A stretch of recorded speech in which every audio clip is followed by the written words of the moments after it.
Hello everyone, welcome to What If Issei Become a Villain in HighSchoolDXD Part 1. Prologue. Having enough, Issei looks down at the party that was happening. This was due to the sealing and defeat of the Beast of Apocalypse, known as Trihixer 666. This was due to the party happening at the Highschool residence. Everyone was present, from majority of the faction leaders to his friends. He noticed the Occult Research Club, Student Council, and several of the other faction members as well. He was holding a glass of Diet Coke watching down. Honestly, why do I even bother? Issei asked with a disappointed sigh. This party was for Issei, that is what many would think, however, that was not the case. It was for his younger brother Dai Haidu, the bearer of Krom Kruch. Every single girl chose him to be his lover no matter what happens. They think that he was the hero that fought their battles and defeated the Beast of Apocalypse. Oh, how wrong they were. Issei was the one to fight all their battles, but every time, Dai took the credit for the battles. No matter how much he talked about it, many refused to believe it. So much so that they considered him to be nothing but a liar and a deceiver.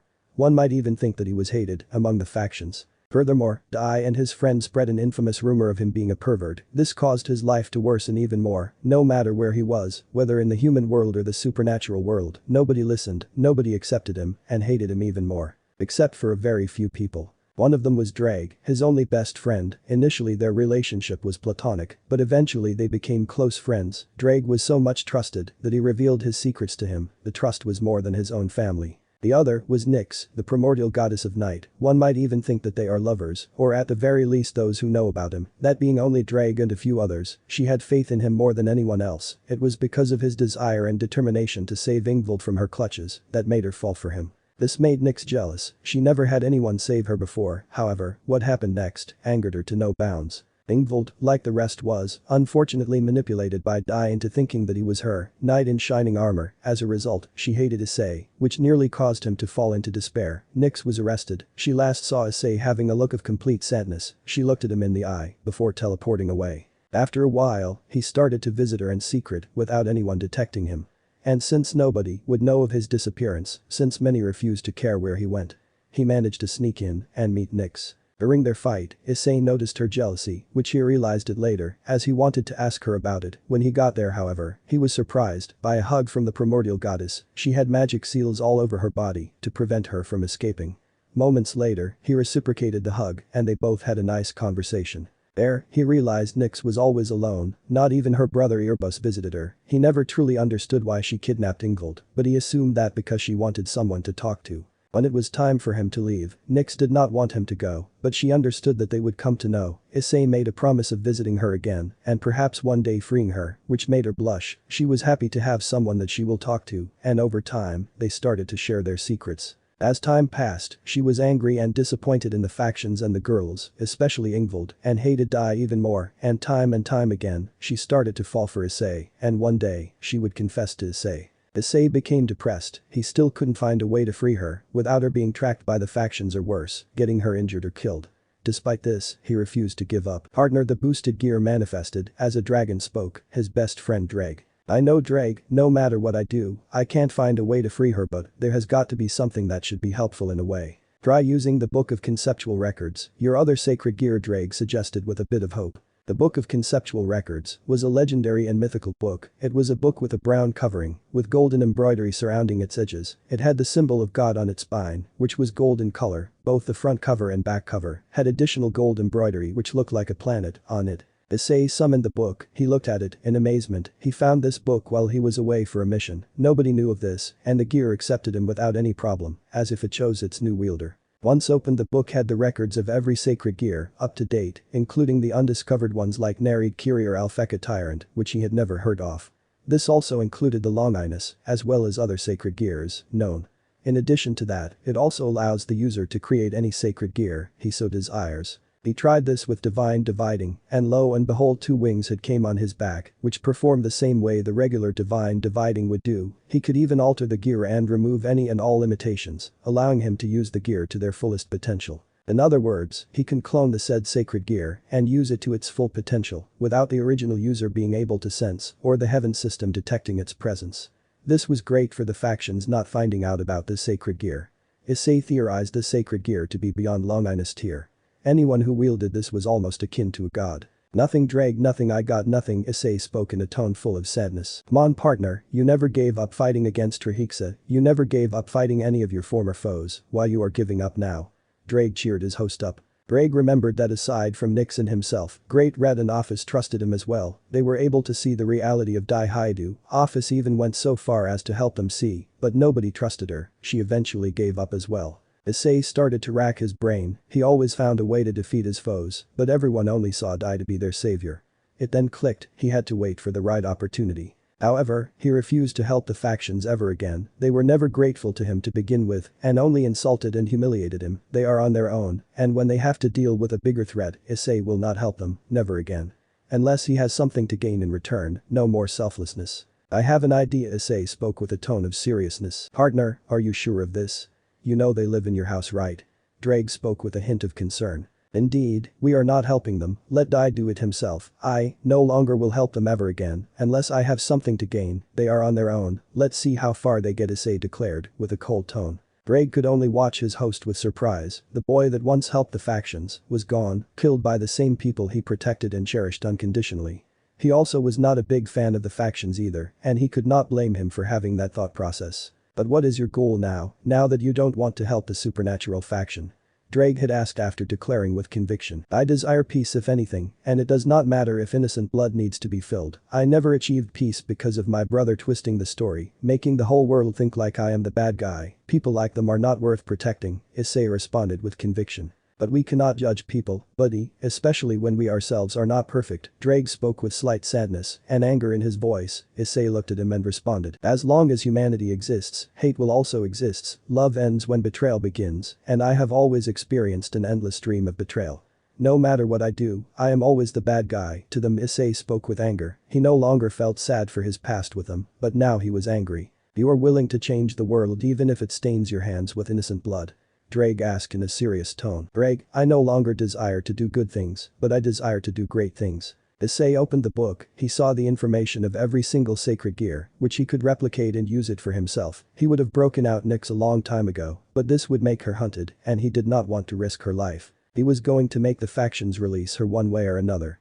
This was one of his new goals. In that case, the Red Dragon Emperor is with you, best buddy. Drake spoke with a tone of happiness. Issei smiled at the gear as he closed the book and desummoned it so that no one could see the book. Thank you, friend, I know you will be by my side. Issei spoke with a genuine smile. Before getting up and heading to his room, he will find a way to do so. Scene change. Time skip brought to you by Chibi. Issei bringing back Chibi Rainer from the dead by accident. 1 year later, Underworld, 5:30 a.m. 1 year has passed since the events of the sealing of the beast. There were the 3 heroes. They were Dai Haidu, the youngest of the Haidu children. He looked just like his older brother Issei. However, unlike them, he was fair-skinned and had shorter hair. He wielded 2 twin gauntlets, called Crescent Moon gauntlets, that housed the soul of the strongest evil dragon Crom Crouch. The second one was Aika Haidu, the younger sister of Haidu Issei. She was a beautiful brown-haired girl with wavy long-length hair. She also had a huge chest, as well as a pretty face. One might state that she had a lot of similarities in terms of looks when compared to Issei. She wielded the Chaos Talon, a blue talon that covered her entire left hand. It almost felt like the whole weapon covered his hand. And finally, the third hero, Valerie Lucifer, was described to be a slim young woman of below average height.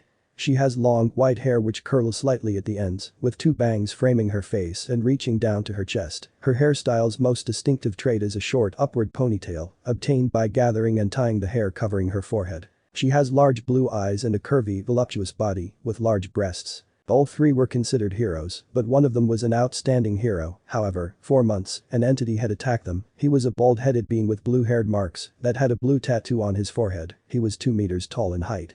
He had a metal jaw and wore skin-tight red-colored body armor draped in a half-cape of black cloth. The entity had decided to judge one of the seraphs of heaven, that being Gabriel, for the sins she had committed. None of the angels under her could stop him. He judged her in the name of her father. He used one of his abilities to completely traumatize her, causing her to have a lifeless look. Many didn't understand whom the entity talked about. In the aftermath, Gabriel was completely traumatized. She often used to scream in what seemed to be many as pain and fear at random times. It was not due to the fear of the man or fear itself.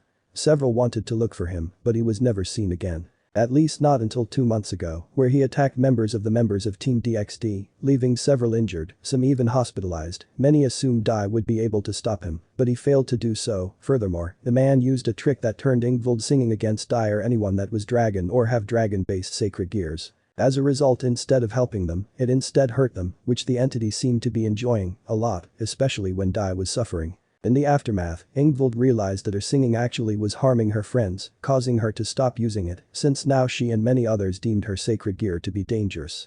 This caused a great blow to her morale, because she loved singing. Scene change. Underworld conference room, 6 a.m. Many leaders had gathered here, in the conference room, that being from different factions. From the devil's side, it was the four Satans, Serzich's Lucifer, Seraphol Leviathan, Ajuka Beelzebub and Falbium Asmodeus. They were accompanied by Graphia Lucifuge, Serzich's queen. From the angels' side was Archangel Michael, Seraph Gabriel and Seraph Raphael. They were accompanied by their escorts Griselda Quarta and Irina Shidu. From the fallen angels' side were the current Governor General Shemazai, along with cadres Azazel, Barakwil and Numu. From the Yaokai side were Queen Yasaka and her daughter Kunu. From the vampires, it was Ilmenhide Karnstein and Valerie Teeps. From the Norse side were the All-Father Odin, his wife Freya, their sons Thor and Vidar, as well as the Valkyrie Gondel, who was Roswiis's grandmother. From the Greek side was god of lightning Zeus, goddess of marriage Hera, god of the seas Poseidon, virgin goddess of the hunt Artemis, and finally the Greek god of messages Hermes. From the Hindu side, there was one member of the Trimurti, that being Shiva, along with his wife Parvati, and the god of thunder Indra, along with Shiva's escort Mahabali. Although he hated being in the same room as Indra, he had to tolerate him for a few hours.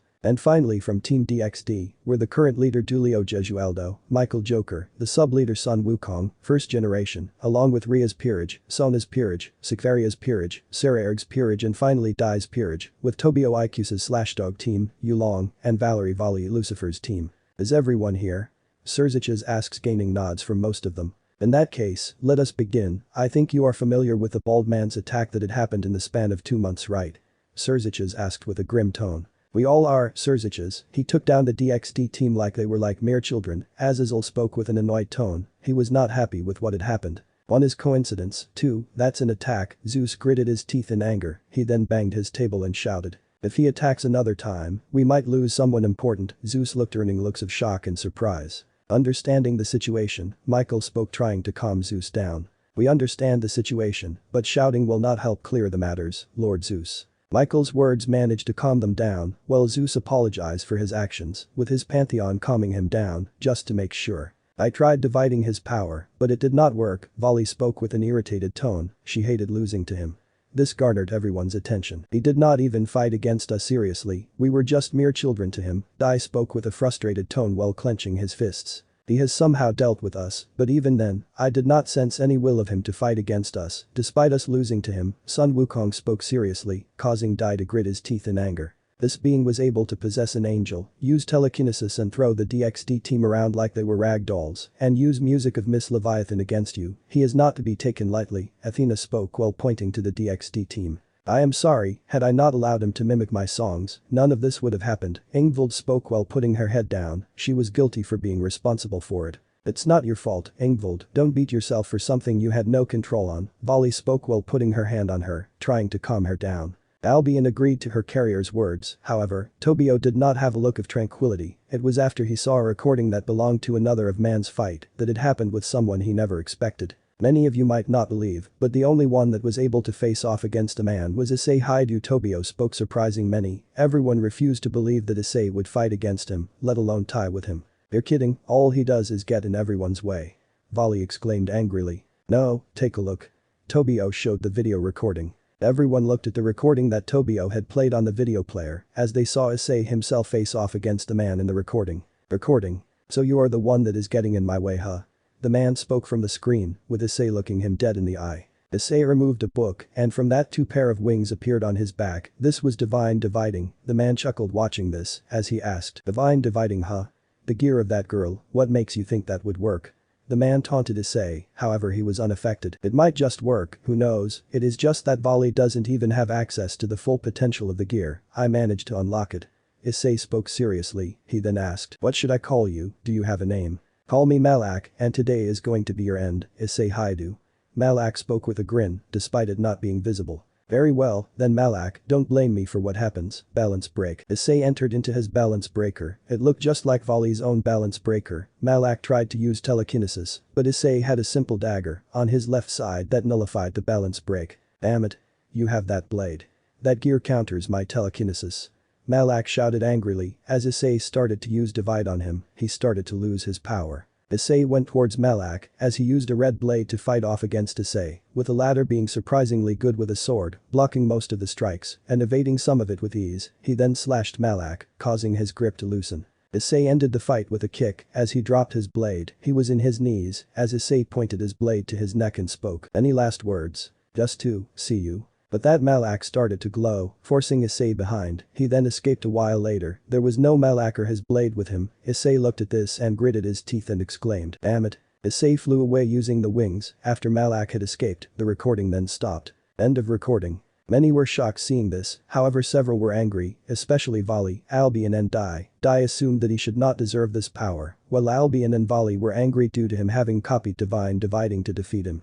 When they failed to do so. Damn him, Volley shouted angrily. Her aura was radiating throughout the office as Azazel shouted in response. I know you are mad, Volley, Albion, but please calm down. There is nothing we can do, it's all in the past. Volley looked at him and calmed down moments later.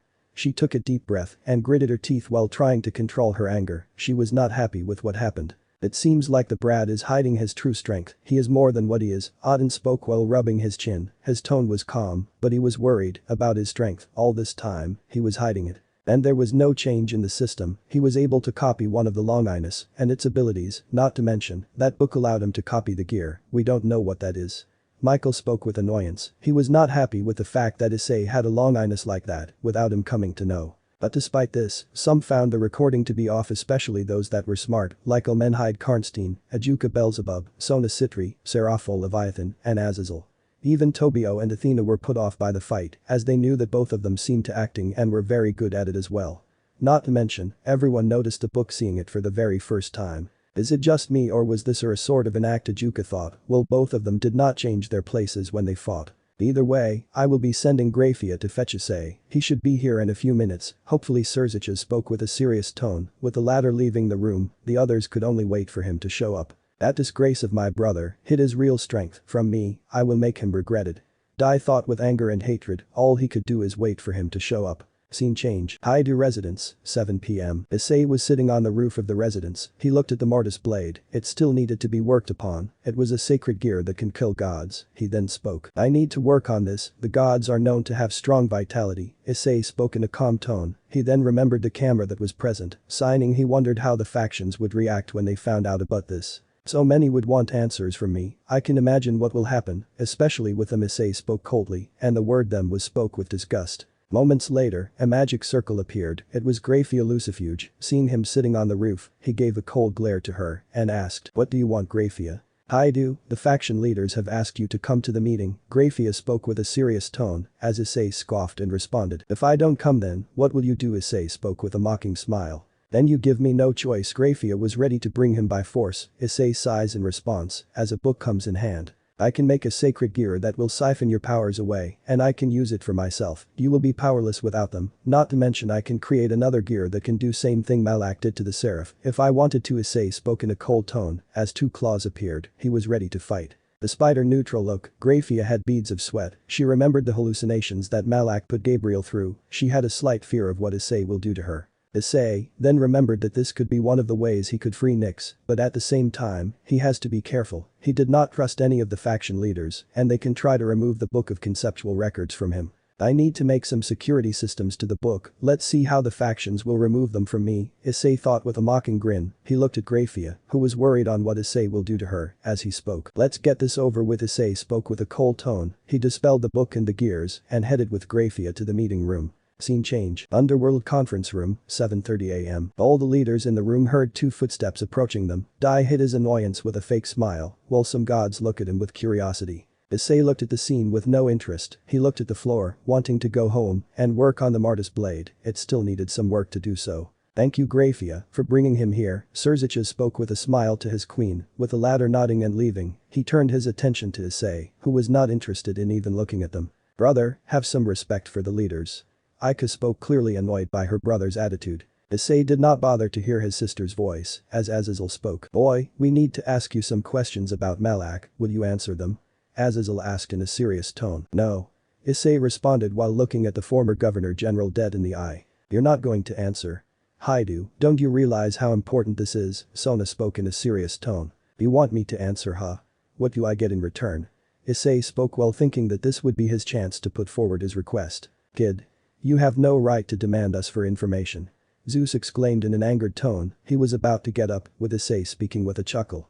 He showed no fear to the king of Olympus. "Information ain't cheap. You want me to tell you about Malak, you need to give me something valuable in return." It is just that he does not want to help his brother. Asia spoke with a glare. She was not happy with what Issei had spoken, to which Issei smiled. "You are right on that one, my dear foster sister, I am not going to help anyone till I get something valuable in return, and where the fuck is my Diet Coke, I ordered it 15 minutes ago." Issei shouted in annoyance. Issei's words made many appalled by what he just spoke. Everyone was shocked by his attitude, while the leaders were embarrassed at the pillar of the faction's brother and his attitude. A few minutes later, a maid showed up with a can as Issei spoke with happiness. "Finally, my Diet Coke." Issei opened the can and drank a little to check its taste. He looked at them and spoke. "Now we may continue with the negotiation, or should everyone go home, your choice." "Well," Serziches spoke while rubbing his head, "what is that you want in return?" "Let me think. I demand the release of the primordial goddess Nyx in return." Issei spoke with a smile. The drink really refreshed his state. "I refuse." Zeus responded in a cold manner. He hated Issei's attitude, and Issei spoke with a shrug. "Well then, you are on your own, with Malak. Are you crazy? She will control Ingvold and attack us." Dai scolded his older brother, who didn't seem to care about the situation. "Not my monkeys. Not my circus. That is the price for the information." Issei spoke with a glare. He hardly cared what happens to Ingvold at this point. "In that case, we can copy his memories to see about Malak." Dai spoke with fury as Issei responded. "Try it, brother. I can make a gear making me immune to memory siphoning." "You only thought of that because you are surrounded," Dai taunted Issei with a mocking smile. However, Issei was unaffected. "Then go ahead, I don't think your harem of monkeys will stop you." Issei responded in a mocking tone, with Dai going ahead to do so, only to be stopped by Crom Crouch, who manifested in the gear. "Don't do it. It's a trap." Crom spoke, warning his host from making a stupid mistake. Many were shocked by this, as Issei then spoke. "It seems like there are some smart people in this room." Issei spoke with a smile, as Crom responded. "Not to mention you are even hiding an ace up your sleeve." Crom spoke with a slightly worried tone. "I was trying to sleep, but they had to ruin it, don't they?" Crom Crouch, an unknown voice was heard. Those that knew of the voice were shocked, as Azazel spoke with a shock. "You're the Red Dragon Emperor." "Indeed I am, and before you ask, this is the original boosted gear, not a copy created by the book." Issei spoke with a smirk, as Riaz asked. "But how? Why you only showed us your T twice critical?" "I saw no reason to show this to you, plus you never asked before." Issei spoke with a neutral tone. They never bothered to ask him about his sacred gear, since Issei's manifested during his fight against Raynor, but reverted to its twice critical form soon after the fight. Not to mention Dai took credit for beating the fallen angel, which made Issei lose Asia as well, as she saw Dai as her savior. Not to mention Ria supported Dai's claims, making Asia believe that Issei was just a perverted liar. "That's right, Crow and Bat, my partner made the right choice of not telling you anything." Drake spoke with a serious tone. Vali Lucifer connected the dots. If he was the Red Dragon Emperor, and if he never used his sacred gear in his fight against Malak, this meant that he was much more powerful than what he lets on. "And if we add that book, then we are done for." Vali thought with fear, afraid of what Issei is capable of. She looked down upon him and was worried on what he might do next. "Since you have the gear, that makes you." Zeus was interrupted when Vali spoke. "No, you don't understand, he never used the boosted gear in his fight against Malak." Vali spoke with fear, scared of what Issei was potentially capable of. "He is way above all of us." Vali ended with a chilling message to everyone. They see Issei grinning maniacally. The desire of Vali to fight her eternal rival was gone. "That's right, with the book of conceptual records and the boosted gear, I am unstoppable." Ha ha ha ha. Issei laughed maniacally, with many looking at him with shock and fear, and watched this. Issei generated some fire, which when added cold, had no effect on the flames. "The boosted gear has no limiter." Michael spoke with fear, looking at the monster in front of him. Everyone understood at what Issei is capable of. They were worried on what he might do next. "Exactly." Issei spoke with a tone of innocence as he continued. "Look, I just desire peace, that's all, but I can never have that because of him." Issei continued while giving Dai repeated glances. "Well, that was some meeting. I just want to live my life of tranquility, but I can't because you think I should serve you just because I wield the boosted gear and have the power to do so.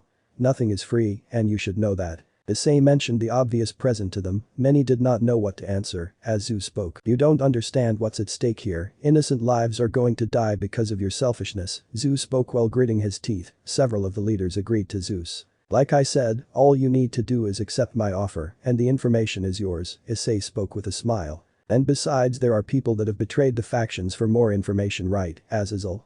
Issei spoke looking towards Azazel and Vali, you both couldn't help but agree to his points. Look brother, stop your arrogant attitude and help us, Ika scolded him, to which Issei scoffed and responded, you are challenging me? Ika gulped in nervousness, her brother was not to be meddled with, Issei then continued. I have heard enough, stop this attitude, stop that attitude, well I will stop, cause you ain't getting anything from me, like I said before, not my monkeys, not my circus, your problems are no longer mine, you can do what you want.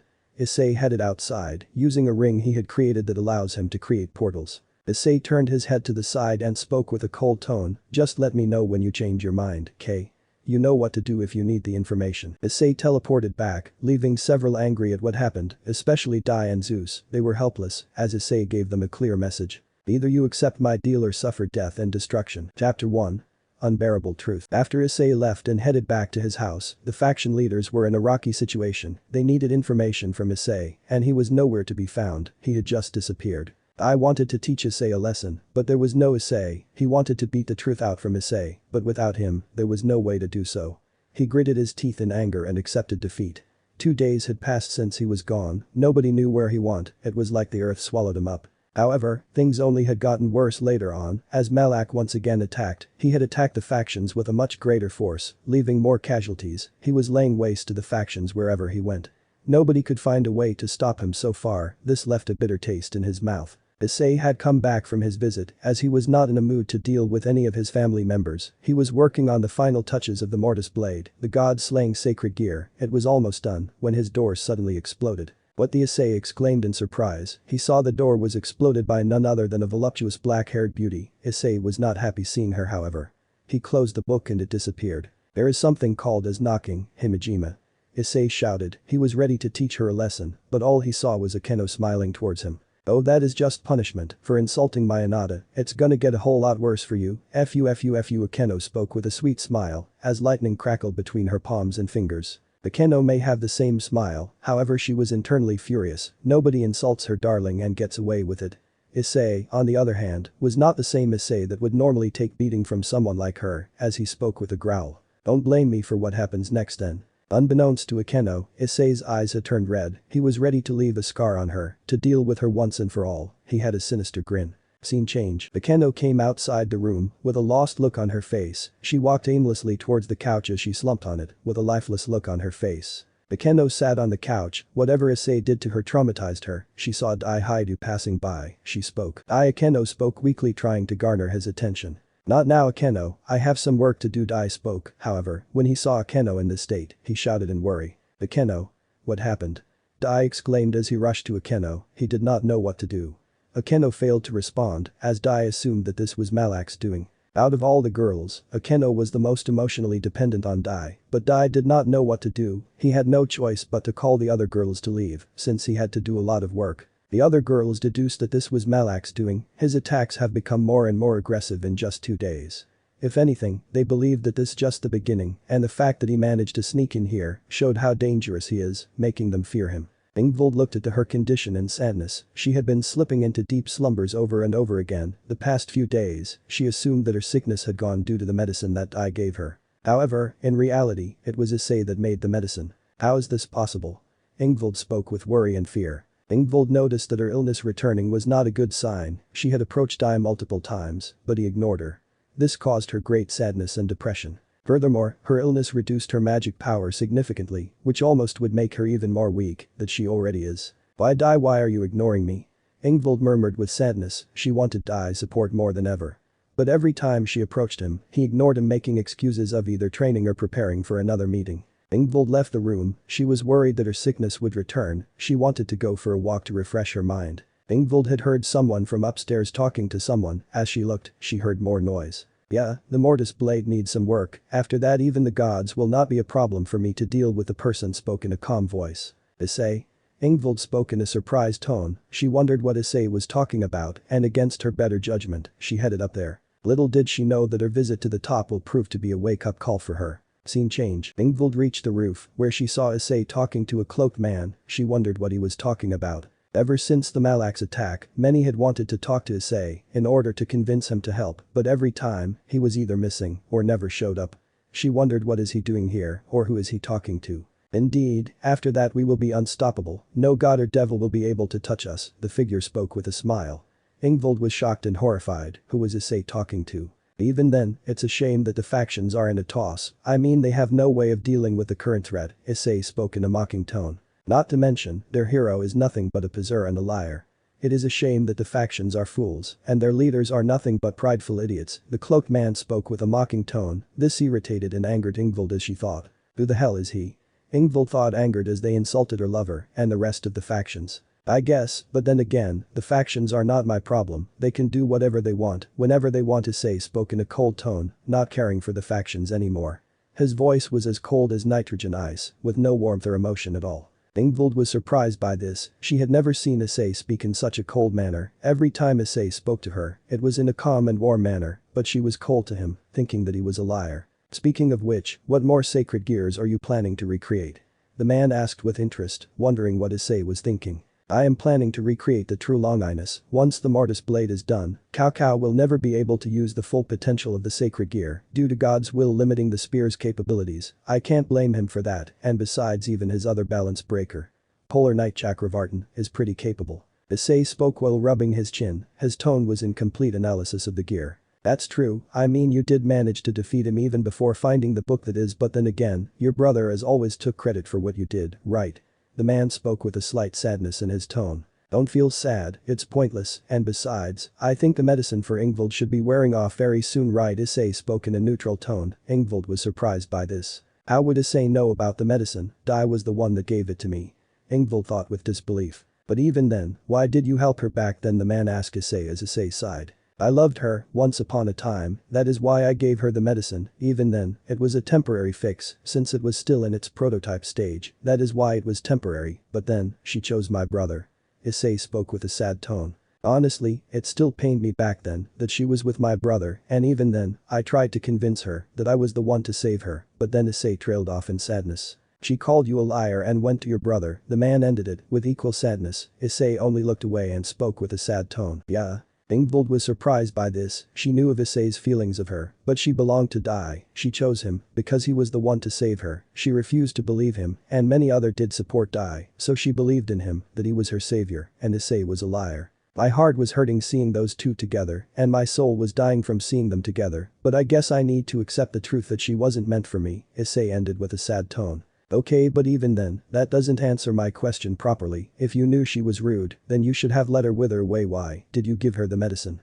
The man asked Issei, who responded, anyone would have helped her, I just did the right thing. Back then, Issei murmured the last part. You are a good person, Issei, you have to sometimes get over your love, she wasn't meant for you, and you realize this, you just have to find the one you love. The man gave some of his words of wisdom, as he continued, not to mention, you saved her from Nyx, and I doubt that she would be the same if you hadn't reached at the right time.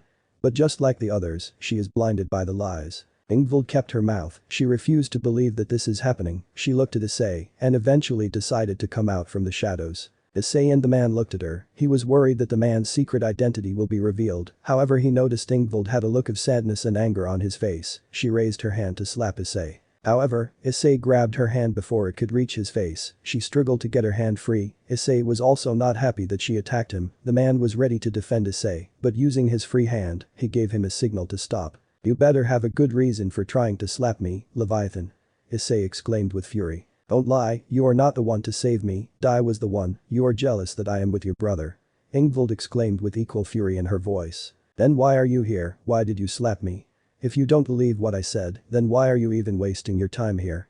If you don't want to believe me, then don't believe my lies, Issei spoke in a cold tone. Issei released her hand and spoke. The next time you slap or hurt me, don't expect me not to fight back. Ingvild, this is your last warning, Issei threatened her, leaving her flabbergasted. She never expected Issei to threaten her. He started to head towards the door and spoke in a mocking tone. I would rather date a Diet Coke bottle over you. Issei headed inside, leaving Ingvild shocked. The man from earlier spoke. I am afraid you are wrong, Miss Leviathan. He's lying, I refuse to believe him, he is just jealous that I am with his brother. Ingvild spoke with a cold tone. No, you are wrong, or should I say everyone is wrong. Let me show you. The man removed a recording orb, another sacred gear that Issei created, that can store videos the size of 100 terabytes, while declaring, "Witness the truth, queen of the false hero." The orb started to glow, revealing a small recording, as the Ingvild would witness something that would shock her. Recording. Scene change. I was seated on the couch, with a smile. He had just managed to get Ingvild's love, with Crom speaking in pure fury. "You are a horrible person for doing this to your brother, die. You already have the entirety of the orc and some members of the student council, yet you keep doing this to him. You deny him any shred of love or happiness." Crom hated his current host. He wanted to be freed from him as soon as possible, as Dai spoke with an arrogant smile. "But you must admit that my plan is going pretty well. The truth will come out one day. I am only helping you because I don't have a choice. When I got sealed in the gear, you are using me for your own benefits. You use my power for your own selfish benefits." Crom spoke with a pure cold tone, filled to the brim with spite. All dragons trapped in the gear can just watch and not control their host's actions. If they want to use their power, they will. You have no pride, Dai, and even if you have that one of rubbish, and every dragon has that. Crom continued in the same tone. "And what about it? They will be mine in the future. And they will be my wives, not his." Dai spoke in a sing-along tone. "The bearer of Drag will one day crush you and will expose you for the poser and liar you really are. And one day, that day will come." Crom spoke with a mocking tone. "Always remember this, Dai. The first and most common rule is stealing a dragon's love. And you broke that rule." Crom ended with a mocking tone. "So what? Nobody will come to know. It is not like they believe in him," Dai taunted in a mocking manner. "I don't think your love will survive." Crom spoke in a mocking tone, "And your actions have consequence, Dai. Remember that." Crom ended the connection, leaving Dai with an overconfident smile, knowing that nothing will change. Recording end. Scene change. Ingvild was on her knees, with the man looking at her without any empathy. She had tears in her eyes as she spoke. "Know why?" Ingvild spoke with a shaky and hazy voice. "She has realized the truth." The man then spoke. "But I am not done yet. You should have seen that he nearly died for your sake. This happened before the one you saw." The man removed another recording gear and showed her an additional recording. Recording. Issei was on the ground. He had several wounds on his body. He was passed out, with several wounds on his body, as well as a pool of blood on the ground where he was. "Partner, stay alive." Drake shouted in worry. Beside him was an unconscious Ingvild and a damaged Nyx. She was also out of the fight, as her godly killer virgin clothing was destroyed, leaving her naked body. "Partner, stay alive." Drake shouted in worry. Beside him was an unconscious Ingvild and a damaged Nyx. She was also out of the fight, as her godly killer virgin clothing was destroyed, leaving her naked body. That is when Dai showed up. Seeing the situation, he had a sinister smile as he spoke. "It is time to be the hero, and well, what a beauty. I must admit that my brother always had a good choice in women." Dai spoke with a grin, looking at Ingvild. "I decided to wake up Ingvild and tell her the lie that he was the one that saved her." Drake wanted to reveal the truth, but he made a promise to his partner to keep himself hidden from the rest of the supernatural world. He hated that he must follow a promise, even when it ends up hurting his best friend, due to his pride. He gritted his teeth in fury. He wanted to escape the gear and burn Dai down to the very soul, but there was nothing he could do. He was stuck in the gear. After that, Issei woke up. When he was being healed up, he saw the Dai with Ingvild, and this broke his heart. He was too weak to talk to Ingvild and reveal her the truth. Furthermore, Riaz and the others were also there, with them telling that Dai was her savior, and she eventually believed their lies. Recording end. Scene change. Ingvild was in her knees seeing all of this. She was crying profusely as her sacred gear reacted to her sadness, seeing that Issei nearly died for her, and Dai was nothing but a bloody liar. She got up from the ground slowly while holding the gem against her chest. I am sorry, please, forgive me." Issei. Ingvild spoke between sobs. She couldn't handle what she just saw. It was like a huge slap to her face. Furthermore, she tried to slap Issei, and the image of his condition. The man watched with utter coldness as the wind breeze dropped, revealing him to be none other than Malak. Now where was that girl who protected that liar with her life? Malak spoke coldly before leaving from there. The reason Ingvild was unable to identify his voice was because he used magic to change his voice. As for his aura, he is capable of hiding it. Scene change. Time skip brought to you by Chibi Dai, trying to steal Chibi Issei's Diet Coke stash, only for him to be sent flying by a very angry Chibi Issei. The next day, Haidu residence, 9:30 a.m. Issei was heading downstairs, trying to keep his mind off from what happened yesterday, as he took his food and a can of Diet Coke for himself. "Brother, can we talk?" Aika looked at Issei, but was surprised when her brother did not respond to what she said. He had opened his can and started to eat his food. However, he started to become uncomfortable with all the stares. He spoke in a cold tone. "What do you guys want?" "What we need is information about that Malak." Volley spoke in a tone hinting of anger and annoyance. Issei looked at her dead in the eye and spoke. I said it once before, and I will say it again, not my problem, Issei spoke while sipping some of his Diet Coke.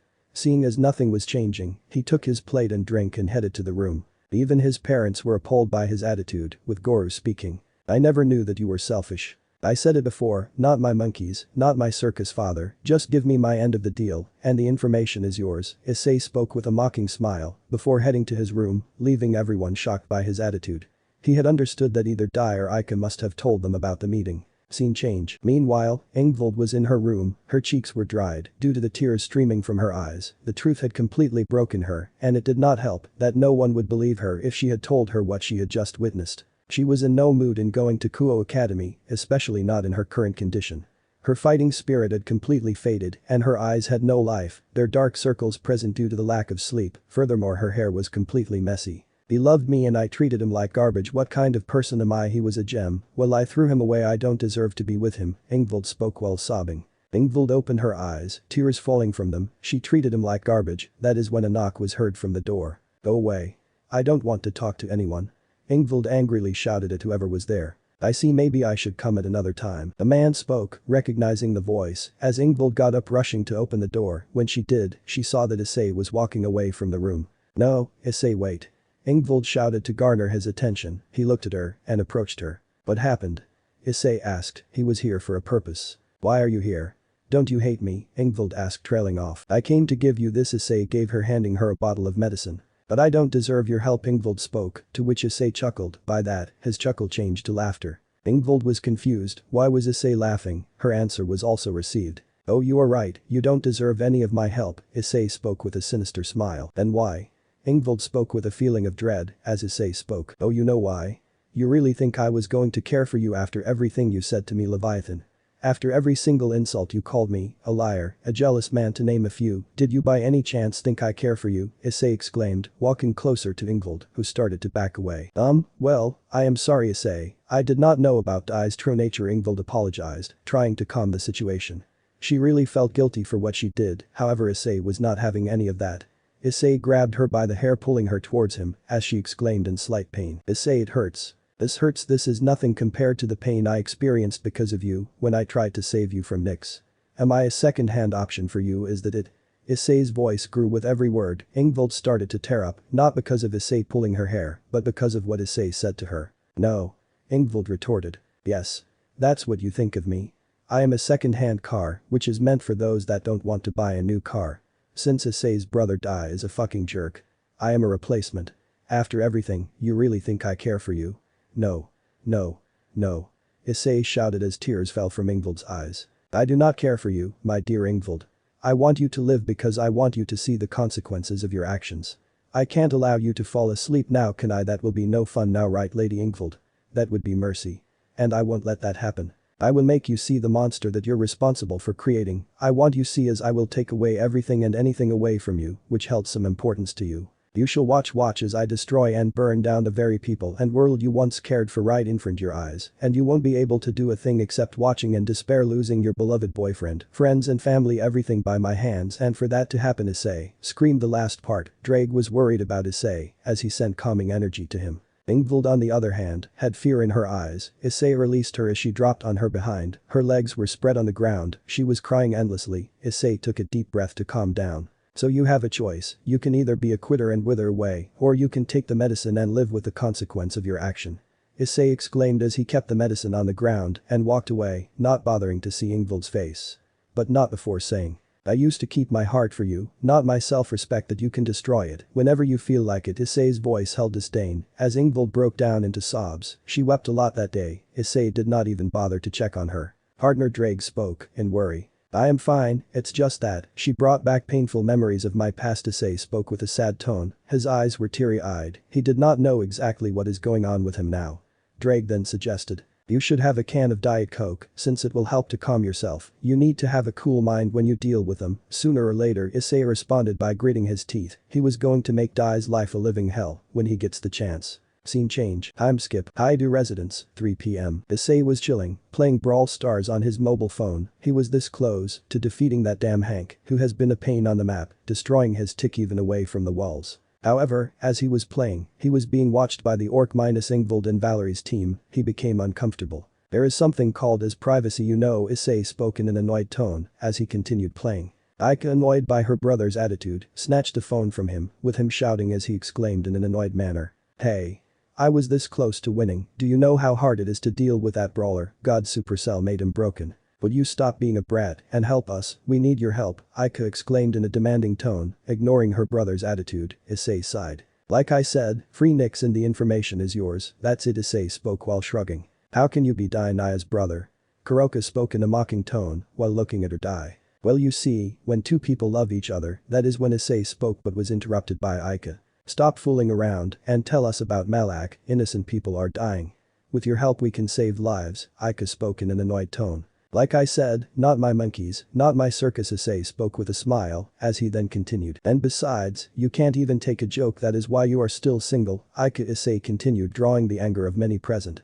How pitiful it is, Issei spoke while nodding sideways, having a smile. Many were driven crazy by Issei's attitude. It is because of you, Akeno is in this condition, Issei Haidu exclaimed angrily, remembering the robotic state she was in and pointing to her. First, don't blame me for your flaws, you can't solve the problems on your own, Issei spoke. Riaz was going to counter, however Issei continued, you ain't gonna force me to talk to something I don't want to, I am just a spectator, you guys are the fighters. Issei got up and snatched a phone from Aika, who was unable to stop her older brother. He looked at the match and sighed in relief, he had won, and it was thanks to El Primo saving the day in the last 5 seconds.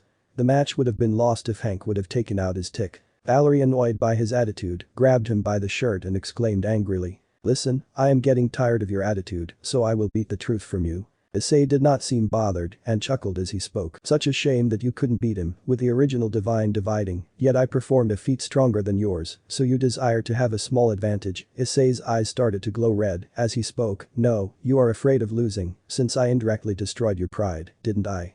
You all are afraid of losing, don't you? Volley started to grow afraid. Arthur tried to separate the two, however it was too late as Issei grabbed her by the head and before she could react, unleashed a surge of voltage at Valerie. Baba baba volleys exclaimed as her body shook and twitched with electricity. This was not ordinary electricity, this was electricity enchanted by dragon-slaying magic. Once this was done, Volley's hand lost her grip and she was smoking due to the electric attack. Issei then flung Volley to a nearby wall. Volley was sent flying. Upon closer inspection, Volley had blisters all over her body in different locations. She was groaning in pain. Arthur noticed a glove on his hand that had electric insignia on it. Interesting, so lightning slayer gloves do work. Issei looked at the black glove as the white glow on them goes off, rendering them inactive. It was another sacred gear that Issei had developed. He had never tested it, but now it works.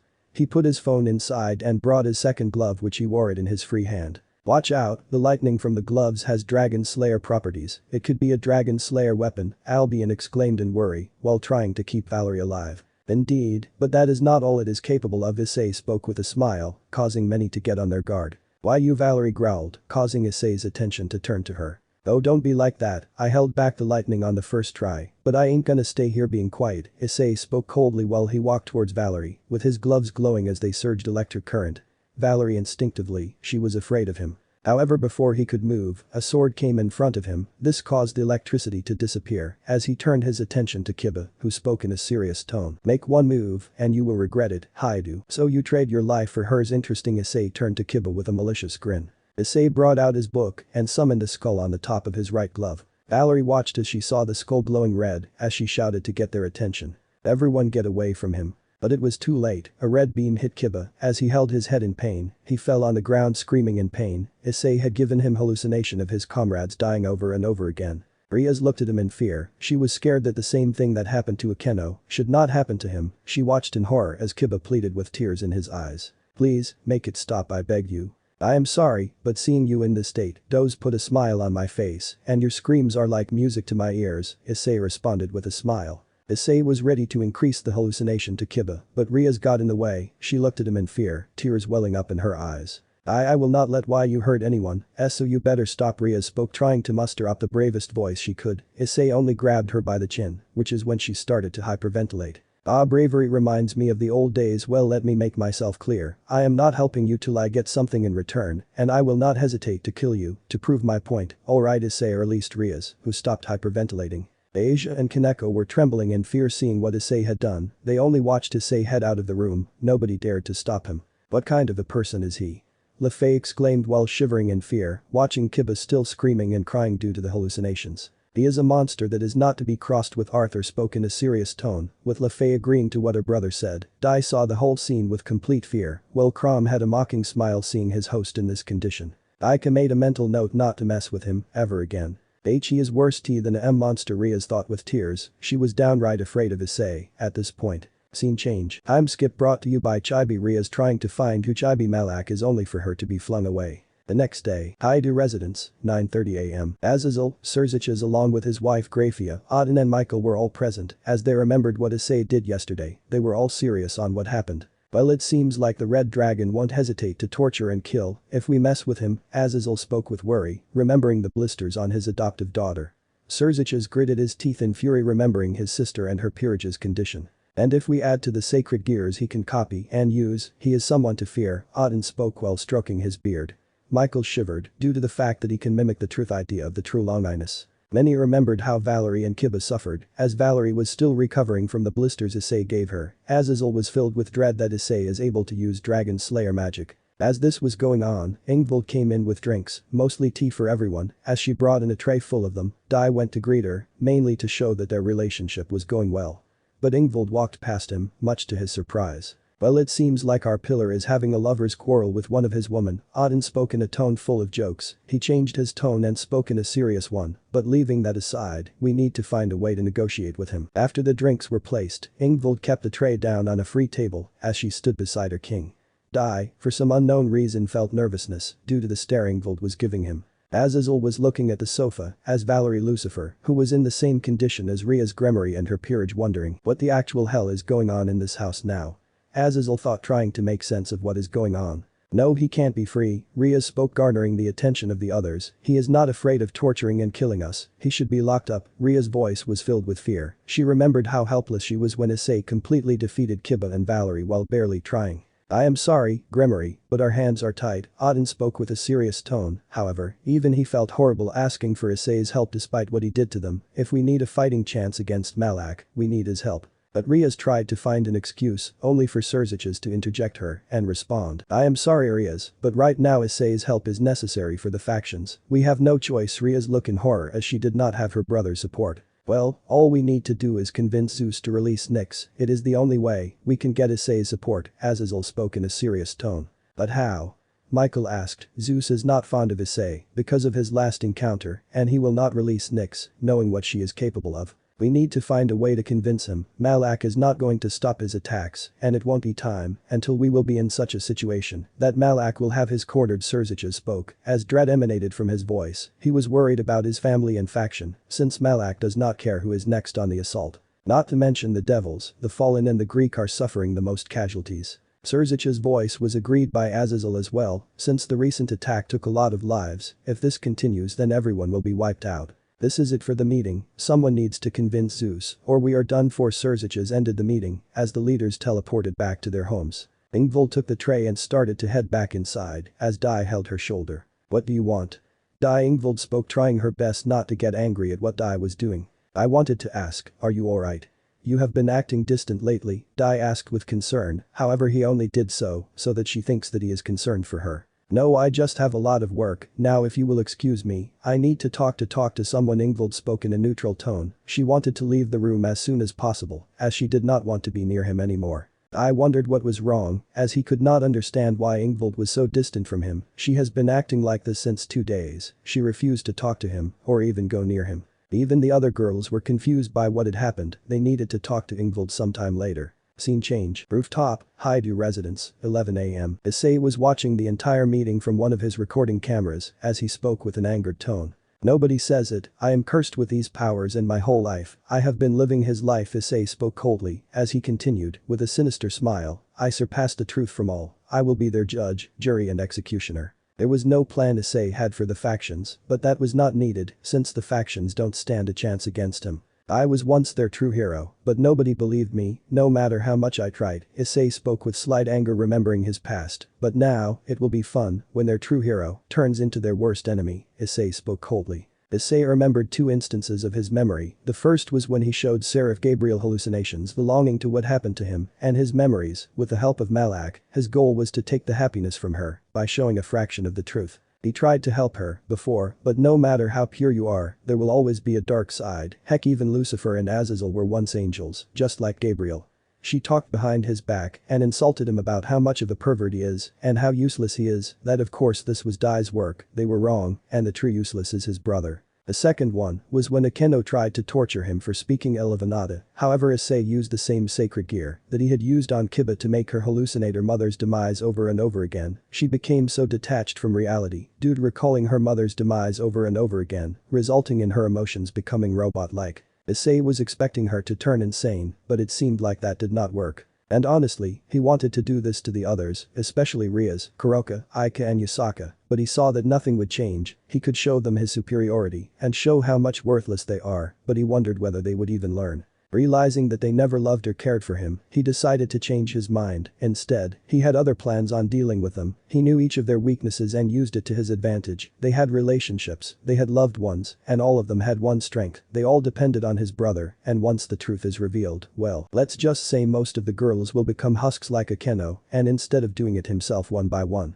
he can hit multiple birds with a single stone. Furthermore, girls of Dai like Yasaka and Seraphil had more than one weakness, and that being Yasaka's daughter Kunu and Seraphil's sister Sona. If he went after them and attacked them, then he can only imagine the dread their faces would have. They would completely lose their will to fight, and they would become distressed and fall into despair. He can't wait to enjoy their suffering. Enjoy your love life while you can die. Soon, your real face will come to everyone, just you wait. And besides, to quote from a certain joker, all it takes is one bad day to change a man's life. Issei spoke with a grin. Normally he would do it right away, but he waited for the right opportunity to expose him. The reason was that he waited for the factions to become desperate, and when they become too desperate, the people of the factions will lose faith in their respective leaders. And when the time is ripe, he will expose it to them, thus causing the morale to crumble to the point of no return. All he needs to do is push one domino, and the rest will fall down automatically. However, he had another priority he needed to secure, and this would fall in line when the morale of the factions is at an all-time low.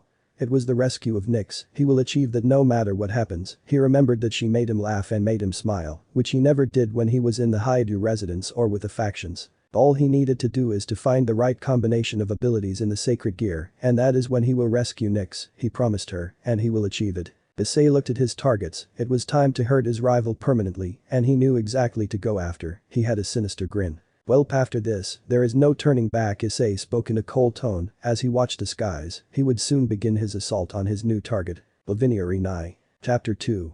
The Fall of an Ice Mage. Issei decided to change his look using Illusion Make, a sacred gear that can transform into Malak, leaving no trace of his former self, as well as aura. One of the primary reasons he did this is due to the fact that Lavinia Rinai was a master magician. It would take her no less than a minute to figure out that her opponent is none other than the Red Dragon Emperor. He did not want to take a risk in such a situation. This was well known that Issei Haidu was the Red Dragon Emperor, and Lavinia, if she manages to find out that Issei attacked her, everything he had done will go down for nothing. The red blade was the sacred gear he used that can easily cut through any magic without any problem. Buddy, are you sure you want to take down Lavinia Rinai?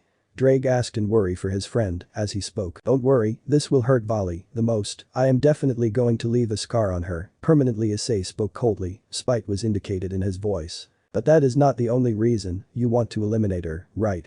Drake asked with a question, with Issei responded. So you figured it out, huh? Well, it is simple. Lavinia Rinai is one of the few that can use investigation magic. The magic can be a problem to my plans, and she is one of the few magicians that is considered a prodigy, on par with Augusta, who was the predecessor of the Walburga, the former wielder of Incinerate Anthem, which if I am correct is imprisoned in Underworld. As for the gear, it is in Grigori. She can use investigation magic to track Malak down when he attacks again, and I cannot risk the factions finding out who Malak is, at least not yet. Issei spoke in deep thought. Drake was surprised by this. Issei thought this through. It was like hitting two birds with one stone. He knew Issei was cunning, but he never expected to be this smart. However, he still had a few worries, which he voiced. So how would you manage without using the boosted gear?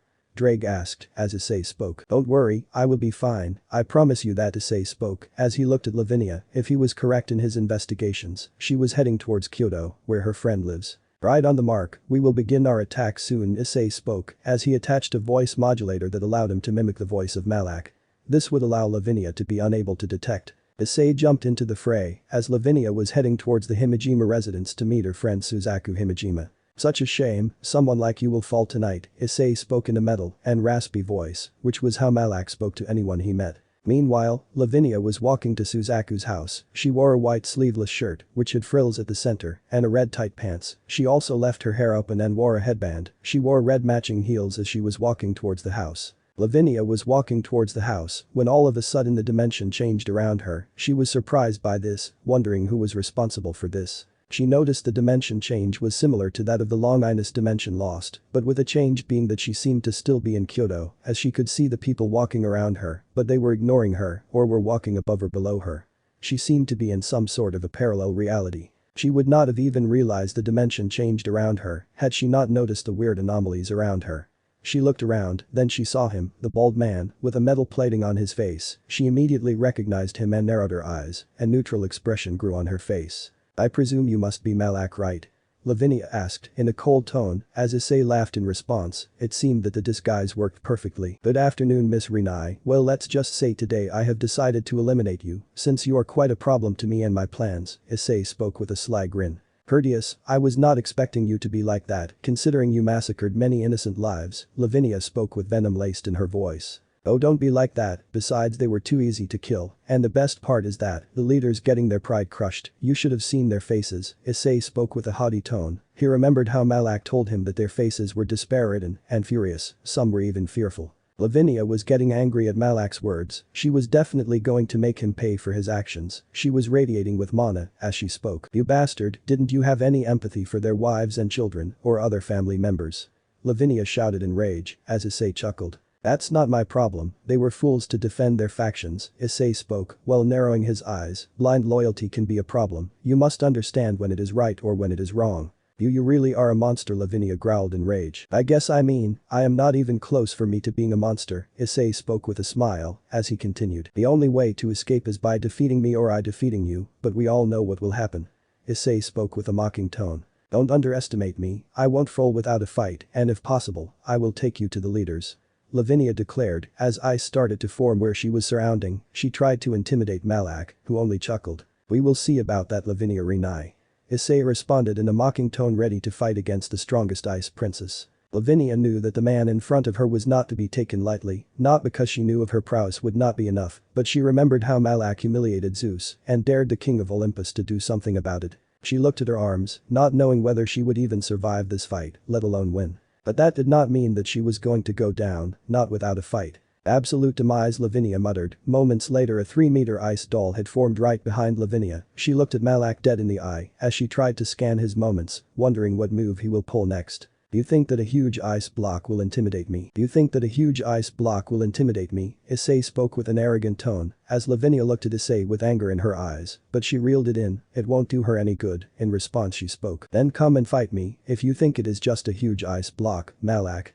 Lavinia shouted in response as Issei responded. As you wish, Ice Princess. Issei rushed with his ignited red blade as Lavinia muttered. Fool. Lavinia instantly froze Malak inside of her ice prison. Malak seemed to be frozen in time as she then spoke. You will be questioned for what you have done, Malak, and your fate will be decided by the factions. Lavinia spoke coldly while approaching Malak. However, unbeknownst to Lavinia, Issei was waiting for her to approach her closely. He was internally smirked as he thought. All according to Kakaku, Issei thought as he witnessed Lavinia coming close to him. Once she was close enough, she raised her hand to bring her eyes to bring the frozen block in a dimension where she could. However, Issei waited where his hands could reach Lavinia. She saw Malak being transported to a separate dimension. Once that was done, he broke the ice and grabbed Lavinia by the throat. Did you really think a mere ice block would stop me? Issei taunted Lavinia, who was struggling to breathe, as she muttered weakly. How? I don't think I need to tell you my abilities, and besides, a magician doesn't reveal his tricks, doesn't he? Issei spoke in a mocking tone as he flung Lavinia to a distance. The ice mage managed to recover, seeing that her plan of subduing Malak failed to work. Lavinia managed to recover as she unleashed a storm of elemental spells. Several magic circles were brought out, with Issei recognizing them to be fire, electric, ice, dark and light magic. She then shouted. Take this. Lavinia released the magic as flames, lightning strikes, ice spears, squalls, arrows of light and finally balls of darkness were flung towards Issei. Before they could even hit him, Issei raised his hand, stopping every last one of them. Impossible. How can you stop all these spells? Lavinia shouted in disbelief and anger. She looked at Malak as he responded. Like I said before, a magician never reveals his secret. Issei used telekinesis to redirect the spells back at Lavinia, who had great difficulty blocking the attack, even with several barriers to protect herself. Once the dust settled, Lavinia was breathing heavily. She had several wounds on her body due to what had happened, with some of the spells striking her back. Damn it, he blocked my attacks with one spell. I need to be careful, Lavinia thought with worry and fear. Not to mention, my mana was close to running out due to that attack. I seem to have only one choice, Lavinia thought while looking at the doll, who awaited her wielder's instructions. She had no choice. The ground beneath her froze, with Issei taunting her while maintaining his balance on the new icy ground. What's the matter? Ran out of spells? Ice Princess Issei taunted her mockingly. As Lavinia glared at him, she then retorted. I am not done yet, balance break. Assoluto Argento Mondo. Lavinia chanted. Before anyone could react, the whole dimension changed, which creates a furious blizzard across an entire battlefield and innumerable giant sharp ice pillars, able to turn the entire dimension into a world of ice at full strength. Shit. I never thought she would use balance breaker. I need to eliminate her quickly before revealing myself by using more of my powers. Issei thought with worry when he noticed Lavinia was missing. Now he was worried he couldn't reveal more of his powers. He could create a sacred gear that could burn the ice around him or simply use Drake's flames to burn everything around him, but that would expose his identity. However, before Issei could react, the ice he was standing on suddenly started to rise. What the Issei exclaimed in surprise as 2 additional ice blocks rushed towards him in an attempt to crush him. Issei responded by blocking the ice pillars with his telekinesis. Issei crushed the pillars as a voice boomed across the dimension. What's the matter, Malak? Did you get ice across your feet? The voice was that of Lavinia's and she was mocking Malak. Issei was not happy with this, he was simply annoyed. Once inside her ice world, Lavinia is basically considered a sort of pseudo-goddess. He needed to find her to eliminate this world. You will never locate me.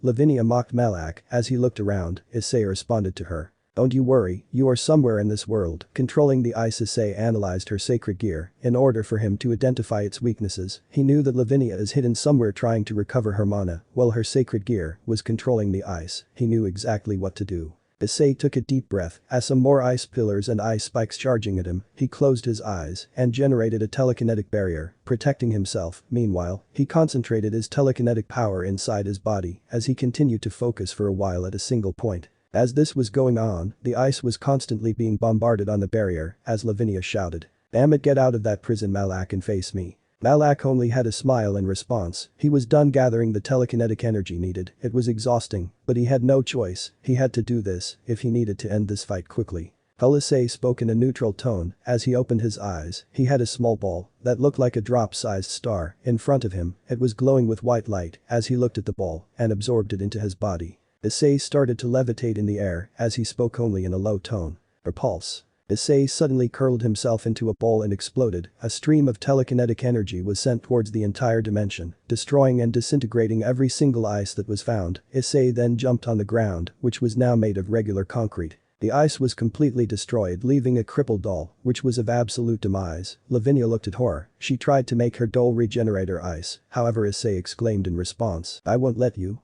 Issei rushed to Lavinia, and before she could react, Issei stabbed her in the chest with his red blade as she had a look of horror. No, that was Lavinia's last words before the dimension returned to the one Issei had created. She fell on her knees. Looking up, she saw Malak's eyes. She looked in those yellow eyes. They were completely soulless, or that was what Lavinia saw. She feared those eyes. It was like staring at death itself. Where is all that bravado you once had?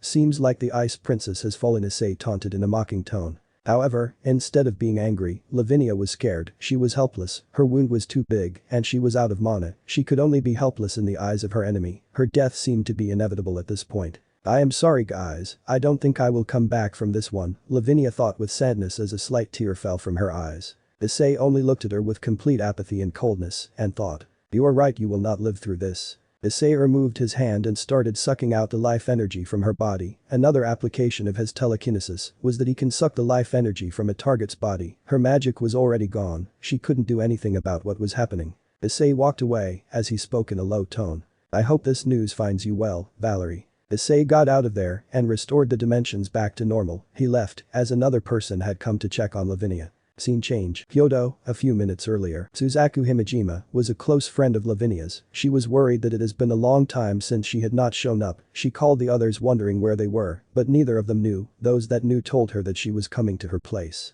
She was described to look similar to her cousin Akeno, a beautiful, young buxom woman who has long, flowing black hair and red eyes.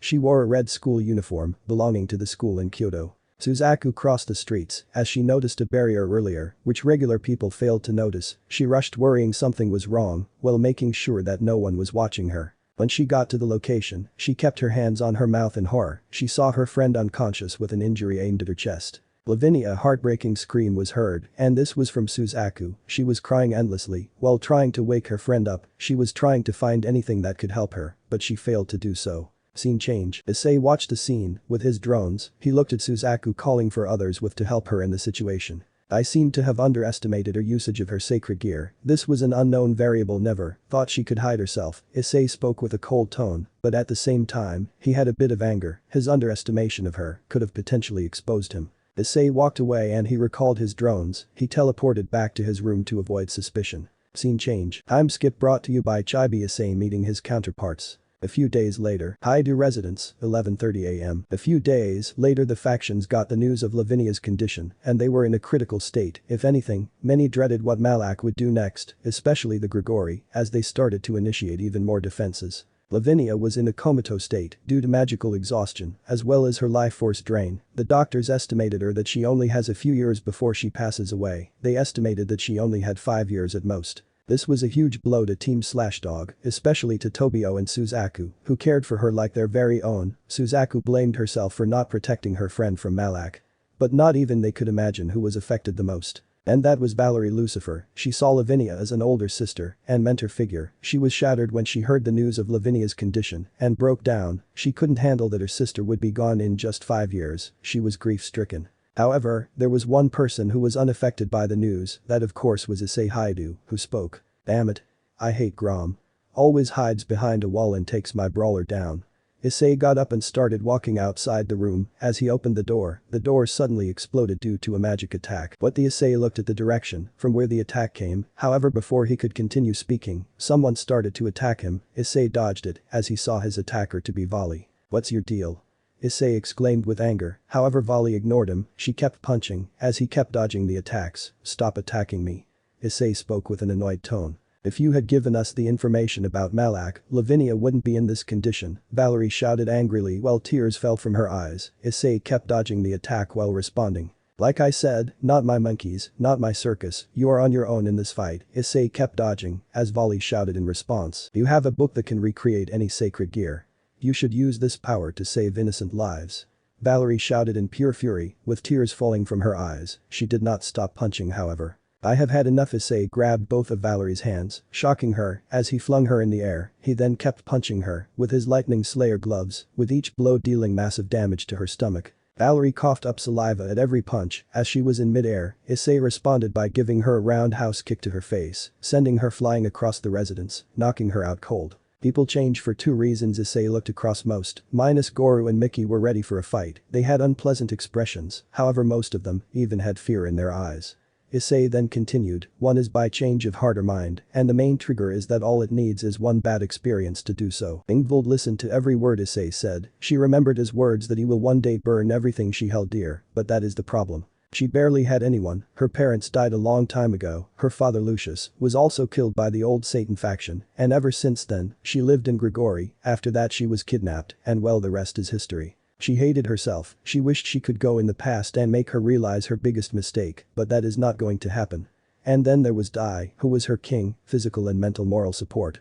But it turned out he was a fraud. She hated Dai more than she hated herself for fooling her. But at the same time, she lost the only person that loved her. Now he was no longer going to help her, even from the shadows. She wanted to go back in time, but at the same time, she made a mental vow. She was going to let Issei accept her one day, no matter what happens. Is it perhaps you want to stay with your arms crossed and let us all suffer while watching from the sidelines? Azazel spoke in a serious tone, when you can do so much good while helping us. Azazel could not complete as Issei stabbed him in the chest before the fallen angel could react.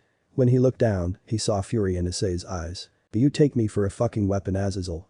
that you can use and discard whenever the hell you feel like it. I am not some sort of weapon or a sacred gear that you can use and throw away whenever you want. I know of your dislike towards me when you yourself fell because of your lust." Issei shouted, anger evident in his eyes. He removed the blade, as it was revealed to be the mortis blade. Azazel coughed up blood. A simple stab should not be able to do this much damage. But Azazel tried to retort, however Issei was not having any of that. "I have been saying this time and time again, hand over Nyx to me and I will gladly give the information. But no. You believe that you are entitled to receive my help just because I know about the supernatural. Furthermore, I am the Red Dragon Emperor, so you think that I should help you guys. But no. I won't help you, not until I expect something in return." Issei declared as he released Azazel, who clutched his wound while gritting his teeth. He glared at Issei. He wanted to throw a light spear, but he does not know what he will do to him. If he attacks him, he might meet the same fate as Valerie. "It is just that you don't want to help with that power of yours." Dai spoke in a cold tone towards his brother. Ingvild glared at Dai for saying that, who smirked in response. "Indeed, I don't desire to do so." Issei started to head out as Mickey and Goro opened their mouths. "We did not raise a monster. You should help others, Issei, that was the son we raised." Ahahaha. Issei started laughing, shocking and angering both of his parents. He calmed down for a while. "Yes, I am a monster, and you know what monsters do. They do this." Issei dashed towards Azazel and Valerie, each of his hands grabbing them by their necks as he started to choke them. Azazel struggled to free himself from Issei's grip. He tried to bring out a light spear, but Issei increased the force of hand, forcing to try to make himself release from the grip. "This is what a monster will do. I will kill these two right here and right now." Issei's words made many horrified on what he will do next, as Aika and Riaz shouted. "Let them go, brother." Issei Haidu, "You better let go or else I will call my big brother." Issei turned his attention to them and activated a sacred gear that can disrupt all communications. He called it the short circuit. "No, go ahead, I dare you two to do something about this. It won't take me a minute to kill these two right away." Issei taunted in a mocking tone as Riaz tried to communicate to her brother, but was horrified when she couldn't reach him as Issei spoke. "The person you are trying to reach is currently busy." Issei spoke with a mocking tone. "Oh, it seems like your older brother doesn't have time for you." Riatan. Issei spoke with a fake sadness. Riaz looked at him in fear. She was shivering, almost on the verge of passing out due to fear. She was helpless. Issei can kill them and leave no trace of them. Same went for Riaz Peerage. They were all afraid. Issei can take her down, and her brother won't even realize it until it is too late. "Aika, you were saying to release them, but you can't do anything to stop me, can you?" Issei spoke with a taunt. "After all, you are nothing but all bark, but no bite. Such a shame."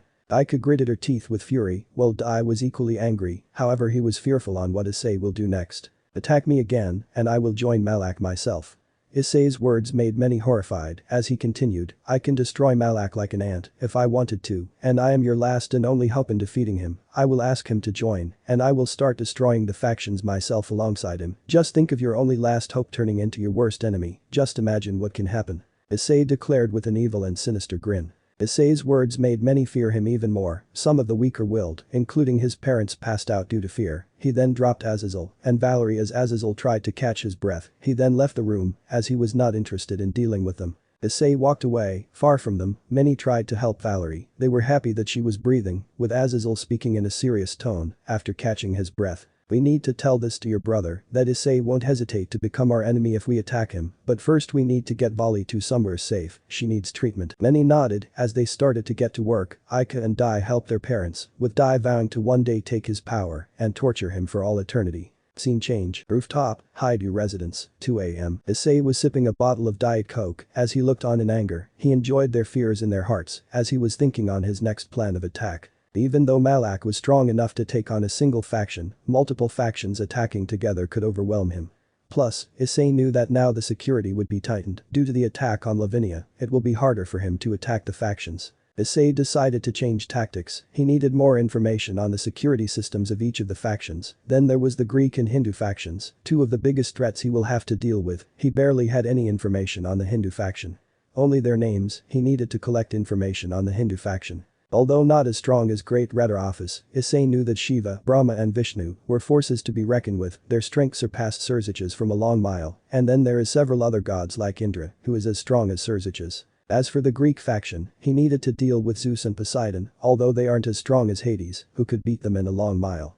They were still pretty strong, he needn't underestimate them. And finally the Norse faction, who had Thor, Odin and Vidar, three people who could give a run for his money. Those were the people so far he found out that he needed to be careful of, aside from Surzich's, Ajuka and several others. Hey Drake? Issei asked his best friend, with the boosted gear speaking up. You better give me a good reason, you ruined my sleep, I was finally gonna get laid. Drake spoke while comically crying, as Issei's sweat dropped, he gave his friend a moment and then spoke. I was wondering that since our fight is tougher, how are we going to gather information? Issei asked. Well, you could infiltrate the factions or you can have others do the job for you now, let me go to sleep. Drake spoke, not caring for the factions anymore, he hardly could feel anything for them, given how much they looked down upon his best friend. Issei thought of the proposal, he then spoke in response. I see, so they will act as our eyes and ears, huh? Not bad, thanks Drake. Issei praised Drake, who only dozed off in response. Zzzzzzzzz. Drake snored as Issei sighed at his best friend's attitude, he was thinking on who his targets will be. Oh yes, I can go for those three, Issei thought with a malicious grin, he remembered three people that could be perfect infiltrators. They were. Hucking ring ring ring. An unknown voice came, he then sensed his phone vibrate as he looked at the caller ID and started to sweat. Hi, Issei spoke slightly nervous as a woman's voice came from the speaker. Issei. Where have you been? You haven't contacted me and my husband since a long time. The woman exclaimed with feigned sadness. I am so sorry, I just had a lot of work to do. Issei spoke, trying to explain himself to the woman as the woman spoke. Well, I am happy that you finally decided to take some time off from your busy schedule, the woman spoke with a slight happiness tone. I know, I really am sorry, Issei spoke with slight sadness, it almost felt like Issei cared for this person. Either way, when are you coming to visit us? The woman asked as Issei responded. I can come right away if you want me to. Issei spoke with a beaming smile. That's good. I would definitely prepare you a feast, young man. The woman beamed with happiness. Issei responded, I am looking forward to that. The woman then asked, so for long you will stay here? The woman asked. A week, and besides my family doesn't care if I am even away for a year. Issei spoke as the woman responded with an assuring tone, but we do, both me and my husband do, so you can come here whenever you can, Kay. I will. Issei spoke with a genuine smile, a smile that hasn't been seen for a long time. Well, then see you at your place, Persephone. Aye. Persephone greeted cheerfully as she disconnected the call. Issei felt at ease, he headed back inside to pack. Drake then spoke in a cheerful tone. It feels nice to hear from her, partner. Yeah, well, let's not keep her waiting and head to prepare ourselves. I guess it is nice of you to have that smile of yours. Drake spoke in a cheerful as he deactivated the gear. He headed to his room and packed his stuff. He was about to head out when where are you going? A voice spoke with a hint of fear came from outside his door. Issei turned to who it was and narrowed his eyes. It was Asia that called him. Where I go is none of your concern. You can leave if you want to. Issei spoke with spite, he was annoyed that she ruined such a good mood of his. Issei, wait, your mom. Asia could not complete as Issei had already left to the realm of the undead. Asia was left flabbergasted, she only could tell everyone that Issei has left. She knew that Issei will not be back for a while. Nobody knew where he was going on, nobody but Issei and Drake. Issei watched as he was being teleported to the realm of the dead as he looked across and was happy to visit Persephone and Hades once again. Issei was excited to see them again. I can't wait to see what they have in store for me. Chapter 3. Roses of the Underworld. Haidu residence, 9 p.m. He did what? Goro asked in surprise, he had heard Asia tell him about him leaving the house with 2 duffel bags. He was going somewhere, he did not tell me where, and he just left, believing that we don't deserve to know. Asia spoke in a neutral tone. I see. Goro spoke in understanding. It is good that he is gone, he should stay far away. Rhea spoke with utter fear, while remembering how helpless she was when he put Azazel and Valerie and defeated them with ease. Even most of her peerage agreed to what Rhea's had spoken. Akeno remembered the hallucinations Issei put her through when she attacked him in his room for insulting her Anata. Despite her being a robot, she shivered remembering what had happened. Even those from Dai's peerage like Asia, Ravel, Roswiis and Zenobia were fearful of what he is capable of. Bali team was not present as she was being taken care of in the underworld due to her injuries. Even Dai himself was fearful. Rhea's words were not wrong, however despite her fear, she was angry at what Issei had done as Mickey spoke. Either way, let's have our dinner, there is nothing we can do. Mickey's voice was stern, she was surprised by how cold and brutal Issei was as they all start to eat in silence. The house has not been the same ever since Akeno's change in nature. After eating they all left to head back to their rooms as Dai once again spoke to Ingvild, who just ignored him again. Why is she ignoring me? Dai muttered in confusion, he looked at the other girls, however they were as clueless as Dai was. He hoped that Ingvild did not come to know about the truth, otherwise, everything he has done will crumble to dust. It is only a matter of time before your empire that you have created by your lies falls to the ground.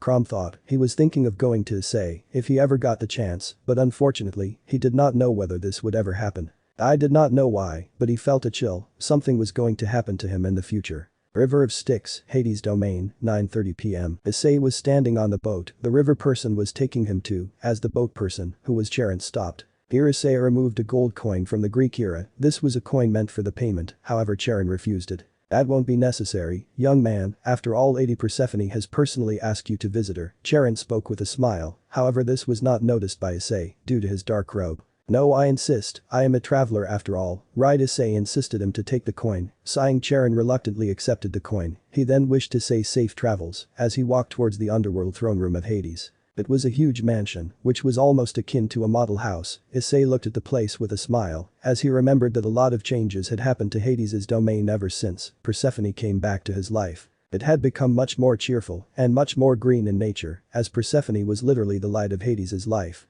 Rubbing head to not remember her past, he walked inside, the house was warm, its interior was well decorated with different types of flowers, there he sensed an aroma, as he presumed to be home-cooked meals. He walked inside, where he saw a beautiful young woman in her 20s, with flawless skin and a voluptuous body. She has long dark brown hair and stormy blue eyes, which are described as the color of the sky during a thunderstorm. She is said to have a calm and serene aura. She wears a noble black and red dress, decorated with beautiful roses, and black fishnet stocking. She wears designer high-heeled shoes. She also wears a crown formed from roses and a golden necklace with a bright red jewel attached to it. However, she currently wore an apron. Persephone? Issei happily exclaimed. Persephone turned around to see Issei, as she beamed in happiness, seeing him after a very long time. Ice-chan. Persephone happily exclaimed in return as the goddess of the underworld and fertility immediately brought him into a loving embrace, as they both hugged for a while. Issei melted into the hug, it took him a while to realize that the goddess was next to him, not that he minded, given that he felt warm, he hasn't felt this for a long time. And he did not want to let go. He did eventually let her go, as Persephone put her hand on Issei's shoulders and wrapped her around him, her actions felt motherly to Issei, asking. How have you been?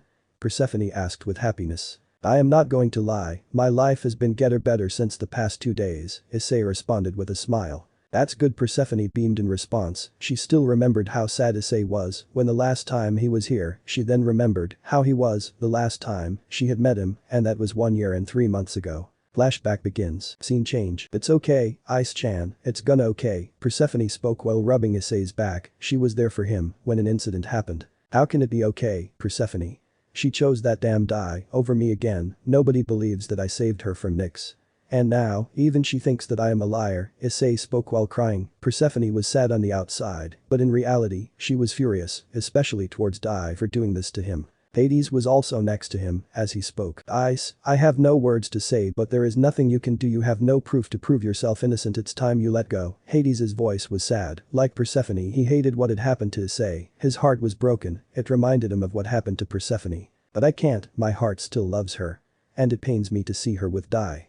Issei spoke with utter sadness, he sniffled, as Hades spoke. I think you should rest in the room, you should sleep for now. Issei looked at him and nodded, he just walked away, showing barely any emotions. Persephone did not want him go, her maternal instincts were causing her to rush to him, Hades stopped her, as she protested. Darling, he needs me. I know, Perse, I know, but his heart is broken, we can't do anything about it, I can't believe his younger brother would do this to him. Again Hades spoke with sadness, and ending with a growl. Honestly, how can he do this? Even Zeus is not like that, why can't he let his brother live in peace? Seriously, once he even threads in your realm, I will make sure to torture him, Persephone spoke with sheer spite and a cold tone, as Hades nods in agreement to her request. Both of them could only watch, as Issei went inside the room he was given to them, Persephone came in much later, only to see Issei crying in his sleep, her heart clenched as she embraced him that night, to show that he is not alone. Flashback ends. Scene change. Persephone Issei called her, as she was in her trance. Ice-chan, sorry, just was remembering something, Persephone spoke with a wry smile, while rubbing her head, she then remembered, oh right. Darling doesn't know you are visiting. Wait. Hades doesn't know I am here, Issei asked as Persephone shook her head and responded. Nope, I kept it a surprise, the truth is that he has been overworked by paperwork, so I thought that I could surprise him, I hope you don't mind. Persephone spoke while looking away, with slight sadness, as Issei denied it and responded. No, I understand, I would love to meet him. Persephone beams at this and responds. Great, then let's go, we can eat the food later. Persephone spoke with a smile, as she pulled Issei towards Hades' study room. Scene change. A man was sitting on the desk, this was Hades, in his human form. He took form of a tall and handsome man with a specially designed eye patch on his right eye and long, stylish silver hair that spikes up at various spots on his head. He's shown with a leaf-like pattern tattooed across his forehead, a spike choker necklace lined, and a bead-like earring on his left ear with many smaller piercings. His attire is shown to be quite formal and extravagant, with a collar that spans all the way to his upper chest, and badges decorated on the left and right side of his coat. Finally, he wears long white jeans and a pair of shoes filled with square patterns. Hades was working in his study room, trying to complete his paperwork. This was all thanks to Zeus dumping several of his paperwork. The reason was that this was his punishment due to him helping the Cows Brigade. Fuck Zeus and this paperwork, can't believe I am made to do this. Hades exclaimed angrily while smashing the desk. Mountains of paperwork was stashed on the sides of Hades's desk. He still had to fill up 1,000 more of these. He wished he could have his Grim Reapers help him, but they were too busy handling the rest of the underworld. I hate my life. Hades fell on his desk with his head down, crying, hoping that someone could save him from this hell. Hades then realized, why should he do Zeus's work? It was not his domain was the underworld. He had a smirk on his face. It was time to play the evil god. Using a small fire magic, he immediately burned the stack of papers that belonged to Zeus. He left no trace of the paper as every single paper burned. He did put a protective barrier on his stack of papers before. Let's see what happens next. Hades had a sinister smirk on his face. However, as he watched the paper burn, somebody knocked on the door. Darling, someone is here to see you. Persephone's voice was heard as Hades was removing the flames as soon as possible. He gritted his teeth in annoyance as the flames were not easy to remove. Wait, I am just doing stuff. Hades exclaimed, worried that his wife will get angry if she finds out. Once the flames died off, he breathed a sigh of relief. He opens the door as he is surprised to see who it is. Look who is here to visit. Persephone exclaimed happily as Hades gave a hearty smile. I'll be surprised, how have you been, Issei? Hades exclaimed happily as he brought Issei in a bear-crushing hug. However, Issei was unaffected by the god of the underworld strength. He can take a whole lot of strength. After splitting up, Issei spoke. And better, speaking of which, where are Melano and Macaria? Issei asked, remembering Hades and Persephone talking about their daughters the last time he had visited. Oh, them, we decided to enroll them in a college of the human world. I believed it would be best to learn some human culture and customs. Hades spoke with a smile as he remembered convincing his daughters to spend a few years. Which one? Issei asked in interest. We were planning to send them to Kuo Academy at first, since you were there and they could keep you company, but then we realized that your bastard of your brother would try to flirt with them, so they are studying in Stafford University in England. Hades spoke with a smile as Issei sighed in relief. Persephone vividly remembered that they were close to making a mistake and they were happy that they sent them to England and made all the necessary arrangements so that the angel faction doesn't bother them. Not that they would be able to do much to his daughters anyways, since they are well versed with Greek magic. That's good, otherwise well, they may have been charmed by Issei spoke with fear as Hades spoke in a assuring tone. I swear on the river Styx, I won't let that bastard even come close to my girls, Hades declared. He will not let anyone he doesn't trust near his daughters. Anyways, enough about that, the food is getting cold, let's go and eat, Persephone spoke, trying to change the subject, to which both men nodded and headed towards the dining table. Scene change. Inner table, Hades's domain, 10:45 p.m. And after that I told to Zeus's face, not my monkeys, not my circus. Issei narrated the time when he headed to the faction meetings, with Hades laughing in agreement. Even Persephone cracked open a smile. To say that to Zeus's face requires some real balls. You really are something, Hades spoke while calming his laughter. They really expected me to help them, even after admonishing and humiliating me. They really think I would accept that? Issei spoke in a neutral tone as Persephone shook her head sideways. Entitlement at its finest. Then again, I expected this from Zeus. Persephone spoke in a disappointed tone, although I did not expect people like Cerziches, Shiva or even Odin. Honestly, I feel like power corrupts people. Hades sighs in response. And again, power corrupts. I was also corrupted by the desire to gain more power, especially after you were killed. Hades spoke with a grim tone as Persephone kept her hand on Zeus's and spoke with an assuring tone. I won't go anywhere, darling, I won't leave you ever again. Persephone spoke with a solemn smile. She knew how much her death affected Hades. Hades was all alone for centuries after the death of his wife by the hands of a Longinus user. He managed to torture the hero, but after that, he lost himself to darkness and became a being that hated devils, angels and fallen angels, holding them responsible for the death of his wife. His hatred even reached any Longinus user as well. He gave up his human form and became the skeleton god many familiarized for a very long time. Issei was no exception to his hatred, as he often looked down upon the boy when he first met him during the raiding game between Riaz and Seirg, back when Dai was still a PAWN low-class devil in Riaz's peerage. Issei was just there as a spectator, as he never fought or met Riaz's cousin in his fight. He did visit him later on, as he was the one who gave the Cow's Brigade Samuel's poison, only for him to be greeted by the angry god, who demanded his presence in his domain. A fight nearly broke out, but Issei requested peace as he did not want to fight him. He always wondered why the god looked down upon Longinus wielders and the races from the three factions. He initially never told him, but after pestering he relented and told him about Persephone. He told everything. Issei understood his pain, and by that time he had found the book of conceptual creations. He decided to help him. Hades called it a bluff, believing that his wife's soul is long gone. However, he managed to clone Holy Grail. Since he was aware of RageRevan unsealing the seal of the biblical god, he was going to clone all sacred gears that the biblical god had used to seal the beast and make a seal that would be strong enough to permanently seal Trihexa in an event he had been released. It turns out, once he removed the limiters on each sacred gear, it turns out he only needed to use 3, since no matter what he does, he was never able to recreate the true Longinus perfectly. That was the only sacred gear that he failed to recreate, no matter how much he tried, since he was too focused on creating the seal. The 3 sacred gears were the Holy Grail Sephiroth Graal, the Holy Cross Incinerate Anthem, and finally the Holy Nail Alphekka Tyrant. The third one was still not found by the factions yet. He then used the Holy Grail to find where her soul was. It turns out all those souls that have been destroyed end up in an alternate dimension, as Issei calls it, purgatory, where there is no escape. It is like an empty void where the soul can do whatever they wanted. It is like a whole different world to anyone that does come here. That is why the original Holy Grail wielded by Valerie Teeps failed to resurrect those souls that have been destroyed. But nothing was impossible for this version of Holy Grail, since due to its removal of its limitations, the Holy Grail can enter into dimensions like these and bring out souls trapped in this dimension. He also encountered Rainer and her group, whom he promptly ignored. His main focus was to reach Persephone, and he found her. He found her, sitting on the ground and closing her head in her knees, curling up in a ball and crying. She has been stuck here for centuries, if not millennia. She can never meet her love. When she saw Issei being her hope, she was reluctant at first, but Issei convinced her, bring her back in the arms of her lover, Hades. Issei describes purgatory to be the true definition of afterlife, or more accurately hell. Primarily because you can never be revived, especially after your soul gets destroyed.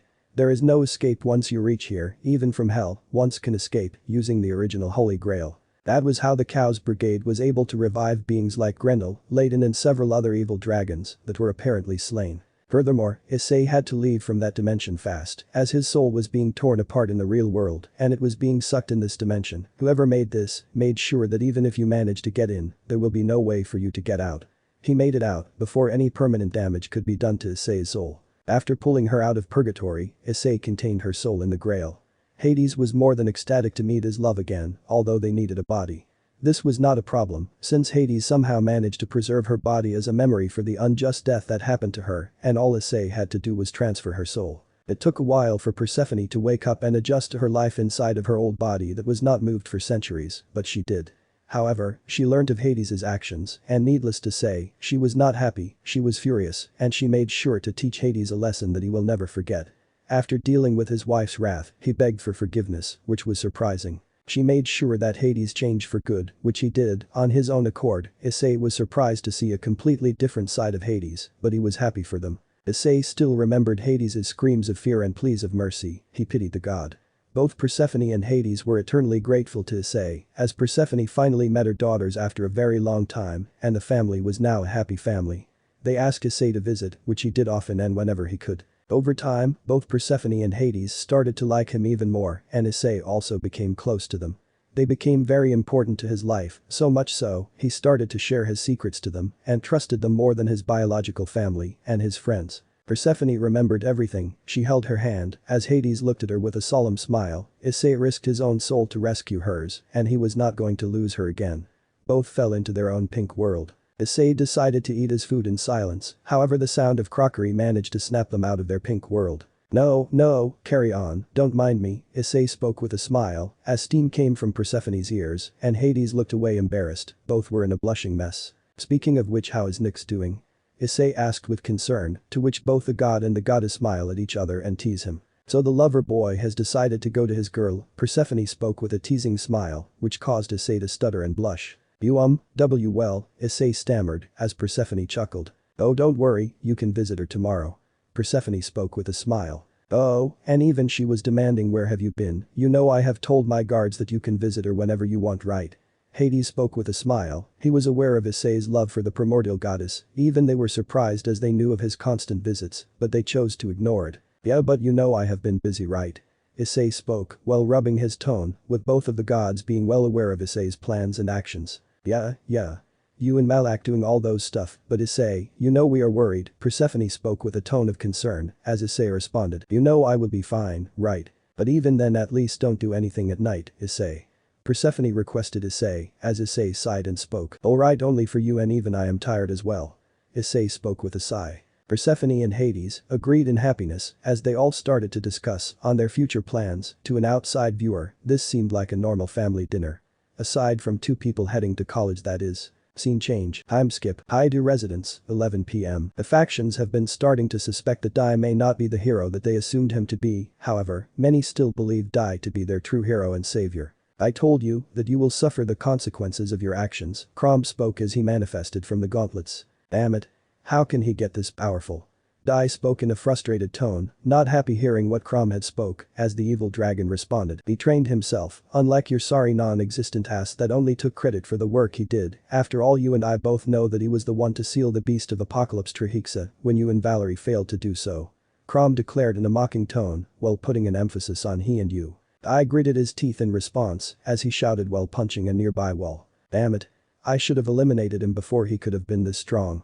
Crom only laughed in response, angering him even further. What's so funny, Crom? The fact that you can think of eliminating him, even after he humiliated you in front of your lackeys, even before refusing to help you, is the funny part, my stupid host. Crom spoke in a mocking tone, before cutting off the connection, leaving a frustrated and screaming Dai. However, he was being watched by Ingvild, who only nodded her head sideways, as she spoke in disappointment in herself. And to think I loved you, you really are a scum, aren't you? Dai. Ingvild spoke coldly as she walked away to head to her room to sleep. Scene change. Ingvild's nightmare, 12 a.m. Ingvild was in a dark void, in her Kuo Academy uniform, as she looked on, asking, where am I? Suddenly Graphia appears in front of her, as Ingvild was surprised to see her here. Graphia? What are you doing here?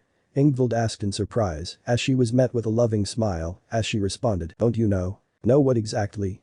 Ingvild spoke with confusion. Well, you are getting married to Dai. Ingvild. Graphia spoke with a smile, as all of a sudden Ingvild's clothing changed into a purple gown. She had a look of horror as she shouted. No. This cannot be happening. Ingvild shouted as Graphia was confused with her asking. What do you mean? This is what you always wanted. Graphia spoke while her smile as she fades away, leaving a despair-ridden Ingvild. The scene then changes to Dai wearing a wedding tuxedo. Ingvild was horrified on the inside, however her body was smiling, with her thinking. No. Please be a nightmare, Ingvild thought. I am so happy that this day has come, my love. Ingvild. Dai spoke with a smile, emanating happiness. Ingvild was smiling on the outside, but she was screaming on the inside. She was unable to move or escape. God, please, if you are listening, please help me. Ingvild thought, not caring for the headache that she would receive when she chanted the name. However, nobody came as she saw Issei's parents, his sister and the rest of her friends, all clapping in joy for what had happened. Her body was then pulled towards Dai as they both kissed. Although Ingvild's expression was happy on the outside, she was crying. She couldn't help but remain as her body was beyond her control.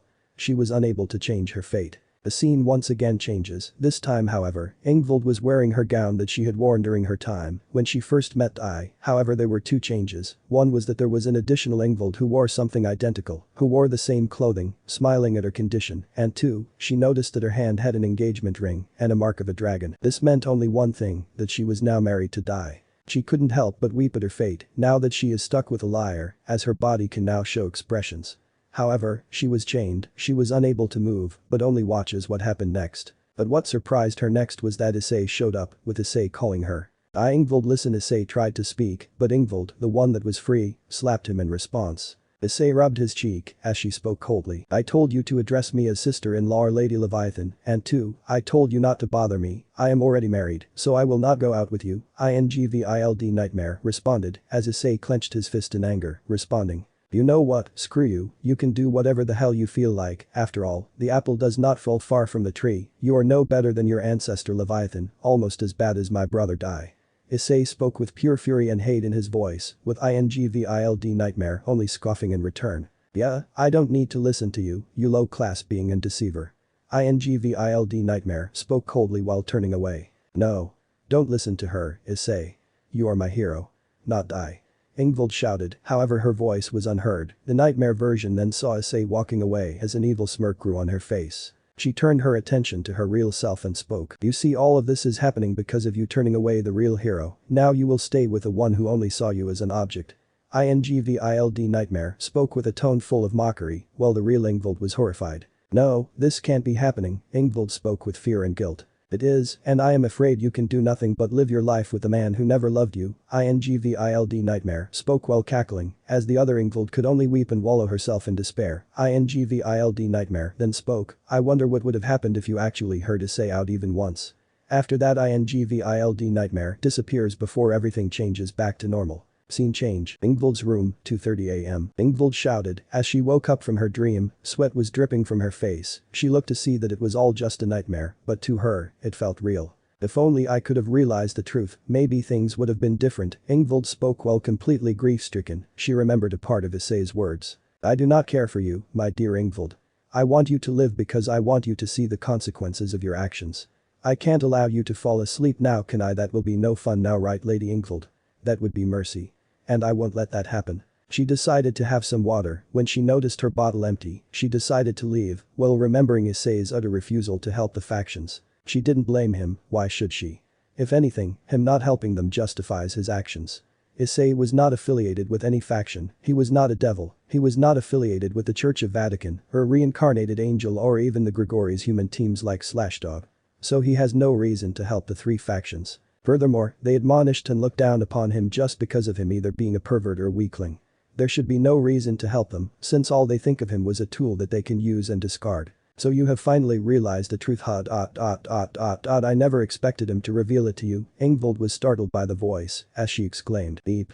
Relax, it's me. The voice belonged to that of a female. Ingvild turned around to see a cute young girl with long black hair down to her hips and black eyes. Her ears differ from a normal human's as they have pointed tips, although her long black hair makes this feature difficult to notice. Her dark gray eyes have reptilian slitted pupils. Office Ingvild spoke with surprise. Indeed, it's me, so your eyes have been opened, hasn't it? Office spoke with an emotionless tone, while Ingvild looked down in shame, who Hidu really is, a fraud, an impostor, a little boy who is an attention seeker, for something he didn't do. Office spoke, while munching on a Cadbury's chocolate. Yes, I saw the cruel truth of who saved me, Ingvild responded, as Office shook her head. But the question remains, what truth did you see? Office asked, which surprised Ingvild. I don't understand, Ingvild asked confused, is there something else I need to know? I know that Issei protected someone as stupid as me. I understand, Office spoke while nodding, let's just say that I was not the only one who had a hand in ruining his reputation, Ingvild widened her eyes as he spoke. But who would do this? Ingvild asked with sadness and confusion, as Office responded, I will tell you another time, and besides, I will tell you a truth, the real truth of Malak, and why is he destroying the factions. Ingvild was surprised by this. Wait, you can help us find who Malak really is? Ingvild spoke, as Office responded, just you, the factions and the others have lost my trust a long time ago. Office spoke in an emotionless tone, yet it seemed to be cold, and Great Red will be the one to show you this, he has agreed to show you this, meet me in 5 days, at the fountain. But why are you helping me? Ingvild asked in a sad tone. He was my first friend, and he showed me how to understand feelings. Office spoke with a smile, despite her tone being emotionless, many of us underestimated him, because of the lies shown by the factions or his appearance, or his power. But despite this, he still helped them, time after time. Remember this, word of our conversation must stay between us. Office spoke as Ingvild put her head down in shame, and nodding. I guess well, I think I should take my water and go to sleep. Office nodded at Ingvild's words and left, however unbeknownst to her, she left one of her snake underneath her shadow, which would take down Ingvild if she ever reveals what happened that night. I hope you listen to me, Office spoke while shaking her head. As she finished her chocolate, she looked at it and missed sitting on Issei's lap. Please come back, Issei, Office muttered in request. Office headed to the fridge to take another Cadbury's chocolate. She wanted to try Diet Coke, however understanding that this was one of Issei's favorite, she did not touch the drink. Unbeknownst to both of them, someone else was watching their conversation. It was Valerie, who had teleported to the Highschool residence. She had bandages all over her body to cover up the blisters, as well as the barrage of punches she had received courtesy of Issei. "You are doing a mistake, Valerie, let's see how you react to the cruel truth," Albion warned her host, to which Volley mentally retorted. "I don't care, I am only interested in seeing the weakness of Malak and who he really is, he hurt the people close to me."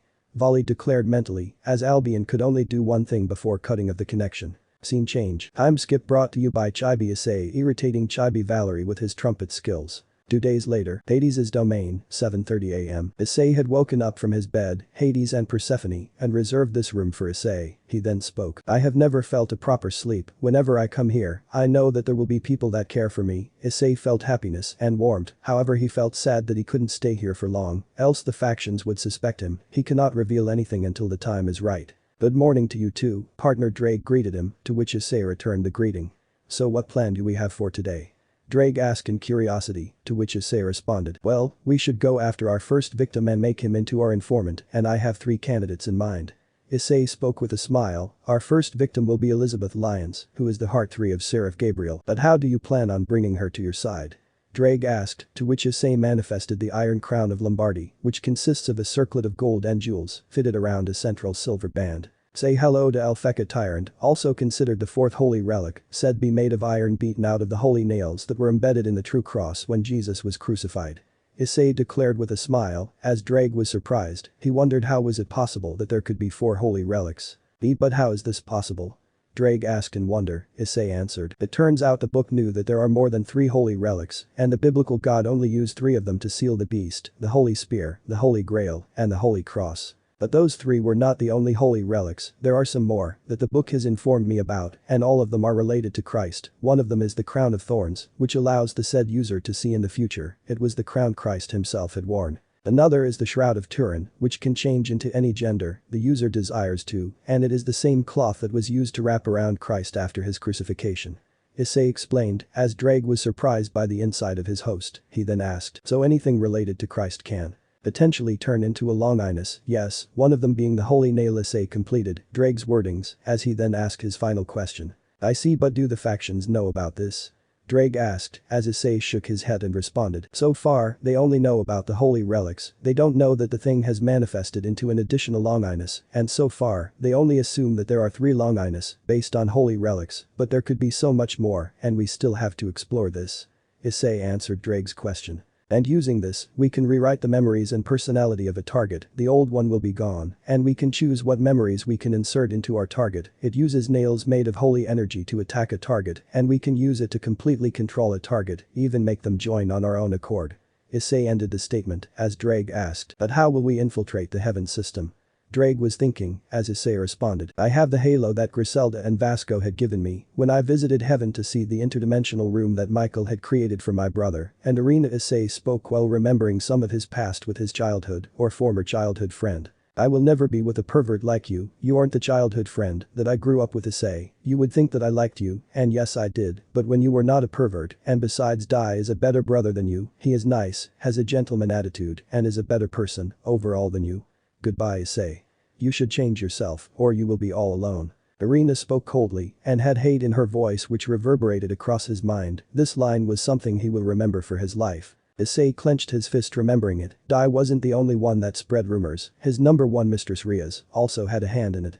Like everyone else, she was manipulated by his lies and decided to tell it to everyone in the supernatural world. He couldn't go anywhere without being talked behind the back or be humiliated. He was going to make her pay, he was going to make them all pay. Partner Drake spoke with worry. "Right, sorry," Issei apologized. He shouldn't fall into his anger, he should channel it against his enemies at the right time. Issei then saw his phone ring. It was a message, and this was from Malak. He had enchanted his phone to prevent hacking, in case it is a Juke or Azazel trying to tap into his phone. "The attack will begin today, you can enjoy your vacation with Persephone and Hades while I perform the attack."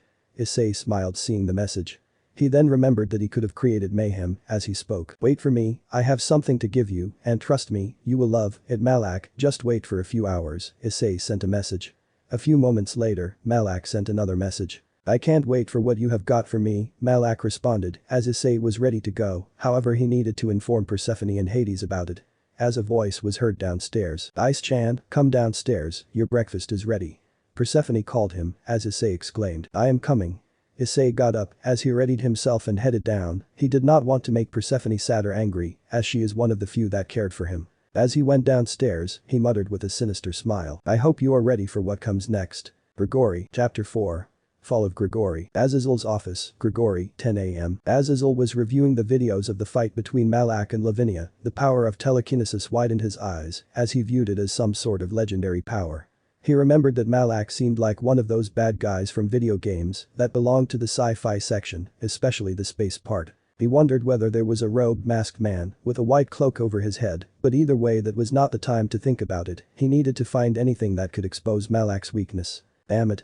Things are getting too complicated, Azazul shouts as he slams his desk. He can't notice anything that would expose Malak. The only time Malak was shown at the edge was when Lavinia used her balance breaker. However, even then, he was able to break out of it and eliminate Lavinia before she could regenerate the ice. There is only one thing we can do, and there is no turning back, Azazul thought with utter seriousness. Azazul then brought out a magic circle. He remembered on how Issei brought him to his knees without even trying. Not a lot of people can do that, and especially not Issei, until he showed it to him.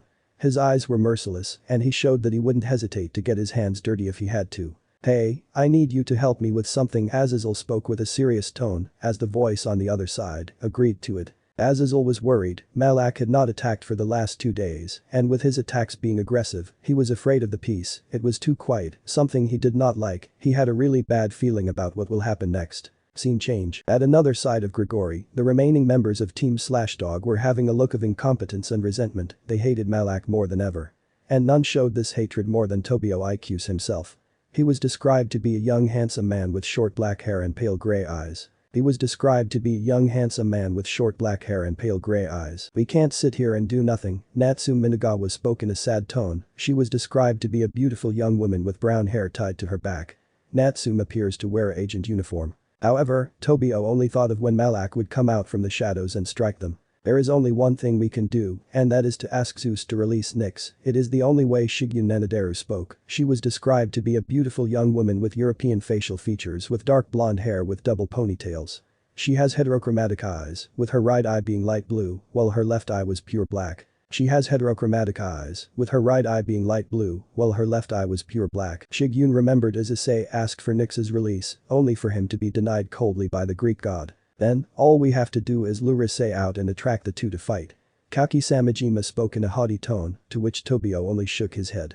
Kaki was described to be a handsome young man with spiked up dyed brown hair and gray eyes. "You're crazy, Kaki. Issei has shown that he won't hesitate to use brutal force if needed to make sure to get his point across." He did not hesitate to mentally torture Kiba and torment Vali twice, along with nearly killing both her and Azazul. Tobio spoke seriously, but there was slight fear in his voice. Kaki opened his eyes in terror. He remembered how Valerie was being treated. "So how is Suzaku?" "Sei Taoju?" asked Shigyun with concern in her voice. Sei was described to be a young girl with brown hair and light brown eyes, with wearing a school uniform. Tobio could only clench his fist in powerlessness due to what happened. "Suzaku is frustrated. She blames herself." Shigyun answered Sei's question, as Tobio gets even more angrier, remembering the state his second cousin was in. The talk continued on how they could convince Issei to help them, however none of them bothered to give their past relationship with him much important. But now that many needed his help, and they knew that in order for him to get his help, he needed to do something in return. Near Grigori, 11 a.m. Malak was waiting for Issei. He wondered what he was going to do as he teleported using the ring he had. Malak then spoke, seeing him. "Took you long enough. I thought you were gonna ask me to not attack." "Sorry, Persephone and Hades wanted to spend some more time." Issei apologized with a sly smile while rubbing his head, to which Malak gave a hearty laugh. "No worries, I am not mad at you in the slightest, so what are you going to give me?" Malak asked, as Issei spoke. "This is Annihilation Maker." Issei spoke with a smile, as Malak's sweat dropped, with him responding. "You know I can't see that, right?" Issei rubbed his head and chuckled in a goofy manner before changing into a much serious mode. "So what I am going to give you is an army. Well, have you heard of a certain robot army?" Issei spoke as his hands glowed a crimson magic, and underneath the both of them a magic circle formed, generating several beings that made Malak widen his eyes. Oh dear, this is great. Grigori doesn't stand a chance now." Malak spoke with excitement as Issei spoke. "And I am not even done." Issei spoke. Once the army was generated, Issei gave Malak the control of 2 generals, which Malak accepted gracefully and spoke in a cheerful tone. "Oh, this is going to be much more easier." "So what will you do now?" Malak asked as Issei responded. "I will go after my first target to corrupt." "I hope you don't mind," Issei spoke as Malak responded. "No, I wouldn't mind. So who is your target this time?" Malak asked with a curious tone. Elizabeth Lioness, it is time we start changing our tactics a little bit and instead, we gather a bit of information before planning our next attack. After this one that is Issei spoke, turning his head to Malak with a sinister smile. As Malak nodded, he then responded. Very well, have fun. Malak spoke as Issei teleported himself to Vatican. That was where he could enter heaven to begin his plan.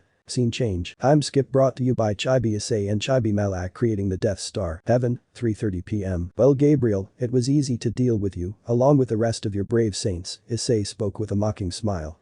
As he touched Issei's frozen body, it felt like her whole soul is completely gone. Gabriel was unable to move, her face had become the same as Akeno's, except unlike her movements being robotic, hers was frozen. As she slumped on the ground, she only had her eyes opened. Her desire to fight was completely gone. She wasn't able to recognize Issei at all. Issei walked ahead, trying to take some things from heaven, however this was nothing but an act to lure his target, his real target. You bastard. You are going to pay for what you have done. A voice shouted. Issei turned his attention to the being, it was his target Elizabeth Lioness, just as he had planned. Elizabeth is a beautiful young woman with a slender yet curvaceous physique, a big bust and regular height. She has very pale skin, large light blue eyes which can turn orange while gaining a treskel, and long silver hair reaching her waist. She wears a white dress with a purple cloth wound on her neck, a golden waist ornament. She wore white heels and golden leg ornaments as well. Elizabeth had a murderous look on her face, she recognized him, he was Issei Haidu, Dai's older brother, as Issei spoke with a cold smile. Oh please, don't act like that, all I am doing is judging your boss for her crimes, Issei spoke sweetly, as he continued, besides wrath is a sin, and you may fall. Elizabeth gritted her teeth in fury, he was able to take down Gabriel when she was at her most weakest. You are a vile monster for doing this. Don't you have a heart? Elizabeth shouted in fury, as Issei looked at her with a smile and spoke. You are right, I have no heart, think I left it in my other shirt, Issei spoke jokingly, as Elizabeth became even more angry. After which he lost his smile and turned serious. In that case, shall we begin? Issei spoke while summoning his boosted gear. Elizabeth was worried on whether she will make it out of the fight alive or not to mention, she needed to secure Gabriel and get out of here. Let's spice things up, shall we? Issei spoke with a smile, as two wings came from his behind, this was the divine dividing came from behind. Elizabeth was really frightened, as Issei spoke with a smile. Fusion balance break. Vanishing Welsh dragon balance breaker. Drake's voice boomed across the heaven, with Issei being careful to apply a barrier so as to prevent his aura from leaking outside, as well as preventing Elizabeth's escape. The balance breaker was described to be that of having both of the gears incorporated in it. His arms were similar to his Welsh dragon counterpart, while several parts of his armor had the vanishing dragon aspects. His armor had both green and blue gems belonging to each of the gears. This armor will not stop me from saving Lady Gabriel, Elizabeth declared, while bringing out two light spears, with Issei only raising his hand. Drake then chants. Divide. Divide. Divide. Divide. Divide. Divide. Drake commanded as her spears reduced to nothingness, but Elizabeth refused to give in. Let there be light. Elizabeth chanted one of her strongest spells to subdue Issei Haidu. Elizabeth fired off drill-shaped projectiles as Issei spoke. It's useless. Drake then spoke. Divide. Divide. Divide. Divide. Divide. Divide. The drill-shaped projectiles were reduced to nothingness. Elizabeth gritted her teeth, in fury, her strongest spell was nullified into nothingness. Issei was bored, he dashed towards Elizabeth before she could react, he grabbed her by the head and slammed her on the ground. That enough, Issei spoke in a mocking tone, as Elizabeth responded. I am not done yet. Light explosion. Elizabeth shouted, as several beams of light surrounded Issei, understanding what he had to do, Issei's wings glowed as Drake announced. Half dimension.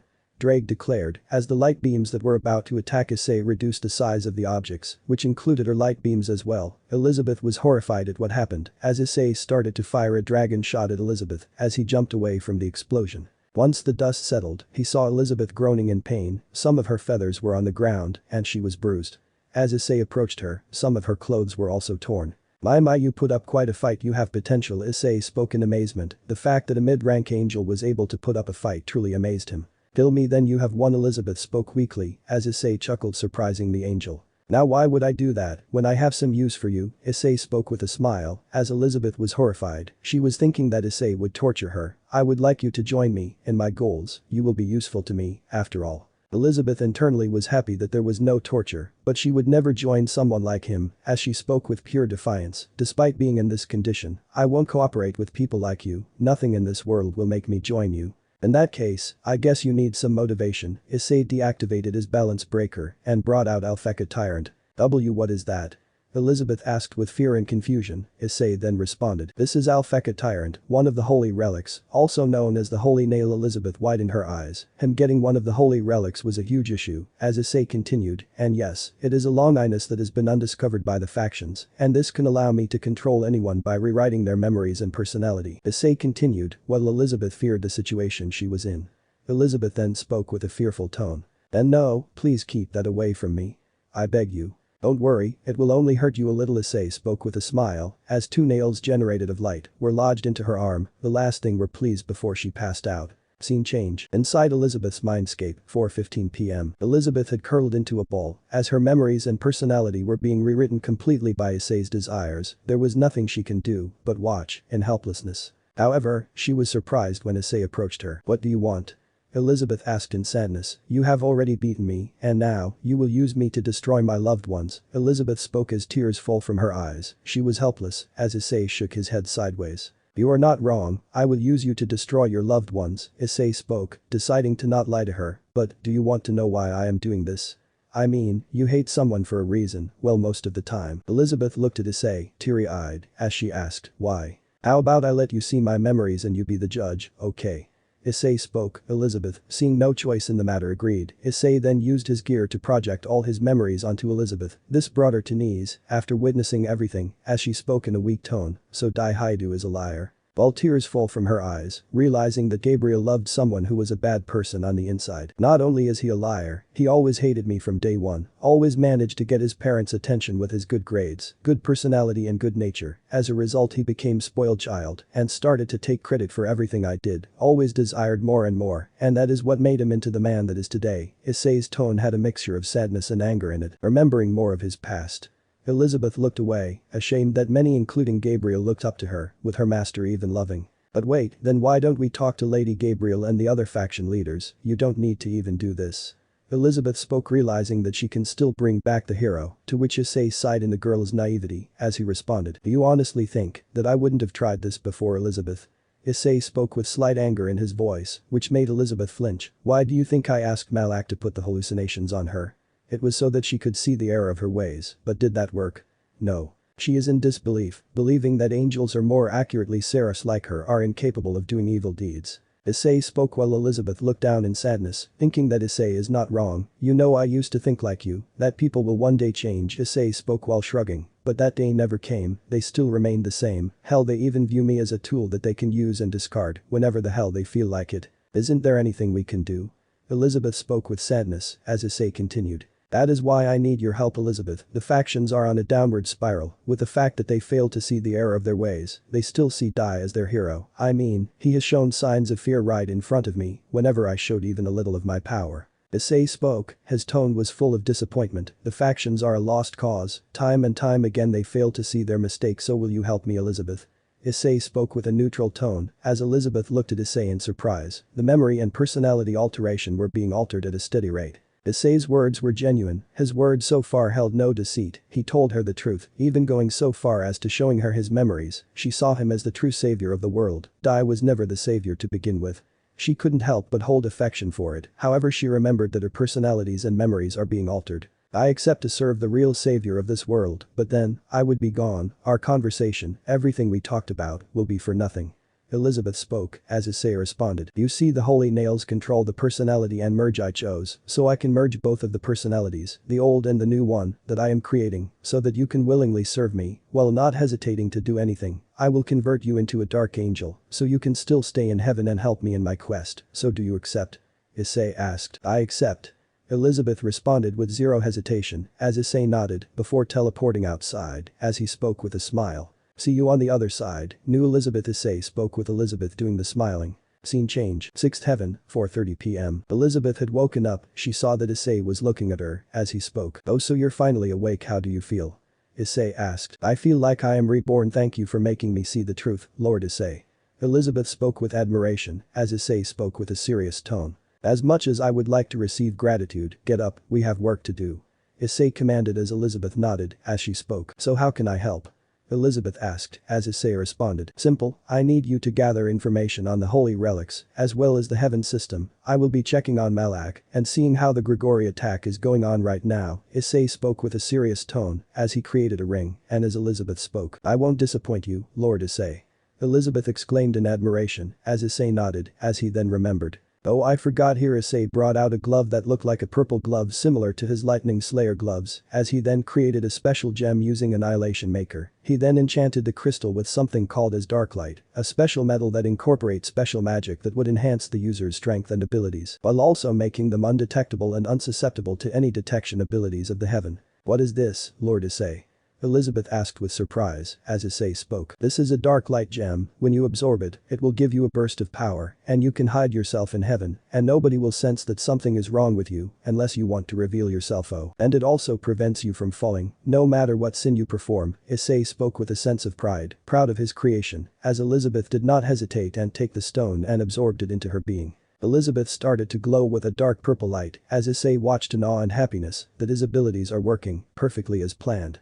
Elizabeth's wings changed to a purple for a split second before reverting back to her white self. In addition, she grew 2 additional pairs of wings, which allowed her to become even stronger. Oh, and one more thing, you can hide your wings. Issei spoke with a neutral tone, as Elizabeth nodded. He then ends by saying, I will take my leave, and you know what you have to do, right? Elizabeth nods, as Issei teleports out of there. Elizabeth looked at Gabriel with disgust, thinking why did she serve her so blindly before she showed the truth. Scene change. Grigori, 5 p.m. The whole faction of the fallen angels were in chaos, as they were being decimated by Malak and his forces. Many were being killed without any mercy. They were primarily B1 battle droids, were 1.93 meters tall, and had yellow body armor, and were humanoid droids.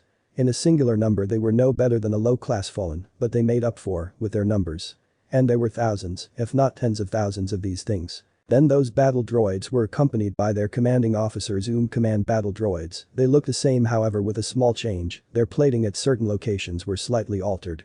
These were much smarter than the regular battle droids, and one controlled a legion of 500 B1 battle droids, as well as B2 super battle droids. Fire in the hole, show no mercy to these crows, the droid officer commanded as the battle droids responded. Roger. Roger. The battle droids fired their cannons and weapons at them, defeating and killing several of the fallen angels. Run. They are too strong. One of the fallen angels shouted, as their light spears barely had much effect on them, meaning that they were made up of anti-light or light erasing material. Several others were running away, but they were being mercilessly gunned down. Some who tried to survive begged God to come and save them, only to see a huge silvery bulkier droid looking down upon them. The droid fired their hand lasers at the fleeing fallens. Filled with fear, they ran as fast as possible, with the commanding droids, commanding them to attack them without mercy. However, for the fallen angels, hope came in the form of Penemu, a fallen cadre. She was described to be a purple-haired woman with strong-looking eyes, and big chest showed up. She was not happy, as she shouted. You droids will pay for what you have done. Penemu angrily glared at the battle droids, however another voice came out. I believe I am the one that will be the one you will fight, fallen scum.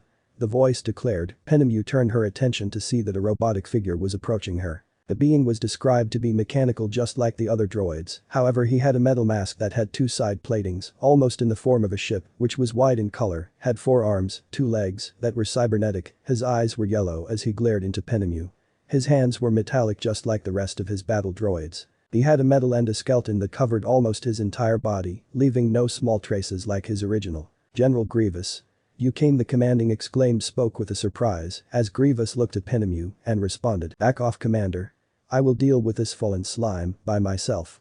Keep pressing on the attack.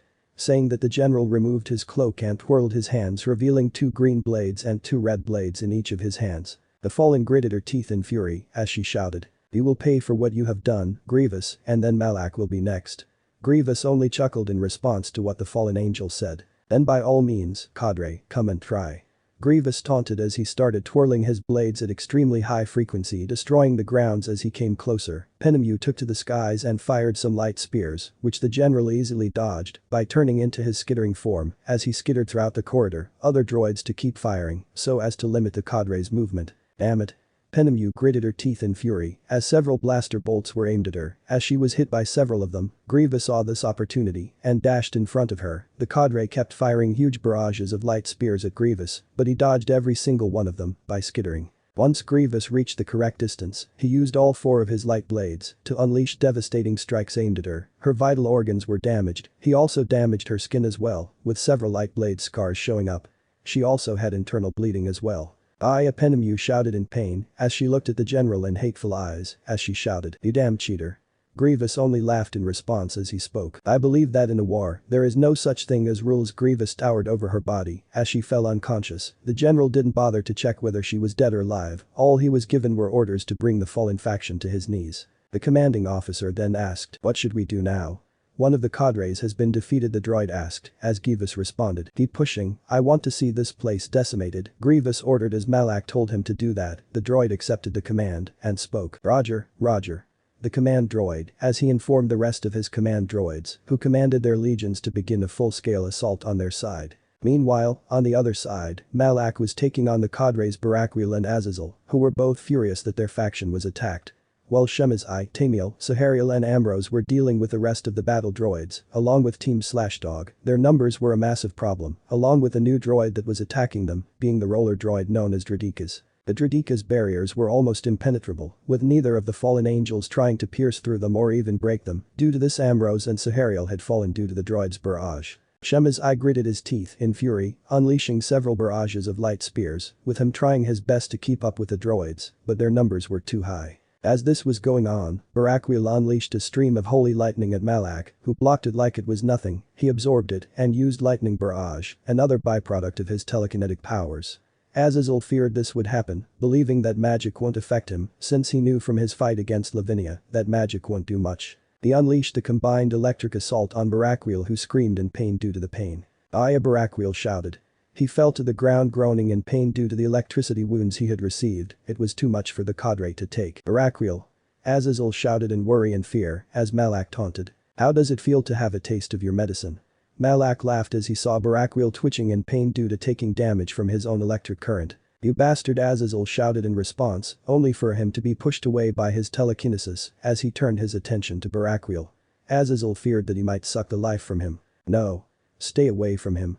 Azazel shouted, begging for Malak to stay away from Barakwil. The fallen's life energy. I wonder how that would taste. Malak's hands charged as he started sucking out the life energy from the fallen angel. Unlike Lavinia, who had a predictable amount of life energy due to her human biology, it is unknown for how long fallen angels or angels would live, but many of them were from the beginning of the Great War. Malak started to suck out Barakwil's life energy as he struggled to escape Malak's grasp. Team Slashdog and the others tried to stop Malak, but they were ambushed by more droids, who stopped them at every step.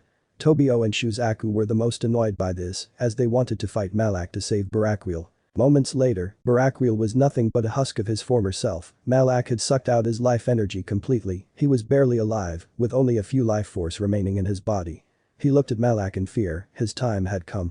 Barakwil. Azazel spoke weakly, while severe difficulty in managing to knock and destroy some of the battle droids, who disappeared after being eliminated. "You fought well, now if you may, we will be dealing with the others." Malak walked away as he turned his attention to Azazel, who was ready with multiple light spears. He hated that he did not have the downfall dragon spear right now, since it was with Asia. However, Malak was suddenly ambushed by Tobio, who attacked him from the left side as he shouted with tears in his eyes. "You bastard. How many more will you kill?" Tobio summoned a scythe using Jin, which was the avatar version of Canis Lycan. Tobio was proficient in scythe usage as he flung his scythe towards Malak, who blocked his whole body by his telekinesis, with his scythe hitting near his face. "I must admit, you are good with the scythe." Unfortunately, Malak walked closer to Tobio, who glared at him as he continued, "You are weak if your body is unable to move." However, Jin bit through his arm, making him grunt in pain. Tobio was released from his restraints and started to attack him with his shadow scythe, with his one hand immobilized by Jin and the other one. Despite this, Malak was an excellent duelist. He used his skills to block most of the strikes, but without his second hand, he was vulnerable. Tobio managed to disarm him and bring him to his knees as Azazel started to approach him. After dealing with the battle droids, they were ready to kill him for what he did. However, unbeknownst to anyone, Malak was feigning the situation of his defeat. "Any last words?" Azazel spoke in a cold tone. He was going to avenge Barakwil's defeat at his hands. "Just a few. Pull it out of the sky." Malak shouted the last part as several bombs were right above them. Azazel and Tobio were shocked. They tried to eliminate him, but it was too late. Malak was suddenly glowing a bright blue color, and he and the droid army, along with his weapon, had disappeared. The bombs had resulted in massive explosions throughout Grigori, taking the lives of several others, along with injuring and critically injuring many more. However, the one that died was someone unfortunate for the factions. No Kauki Shigyun spoke with sadness, tears falling from her eyes, before passing out due to her injuries. Kauki no longer had a pulse, which Shigyun sensed as one of the bombs fell right above him. He was no longer breathing. It was a miracle that his body was not obliterated by the bombs, unlike the fallen angels that were a victim. Azazel and Tobio were knocked unconscious, with them being critically injured. Most of the Slashdog members were also critically injured, the ones that were still awake were only a select few. The doctors came to take the injured as well as the critically injured. The bombs along with the assault brought the whole faction to their knees. The doctors were horrified by what they saw. "Don't just stand there, help us," Issei shouted helplessly, as the doctors snapped out of the state and took the injured, while the critically injured were given the most priority. They checked on Baraquiel, who was completely damaged by the bombs, combined with his life force drain, he couldn't handle it anymore, as he passed away. The doctors sighed in defeat. Baraquiel, along with Kauki Samijima, had passed away. Today marked a grey day for the fallen angels. Grigori had fallen, and Malak and his forces seemed to be unstoppable. "We have no choice," Issei spoke angrily. "It would take at least a decade or a century to recover Grigori like it was."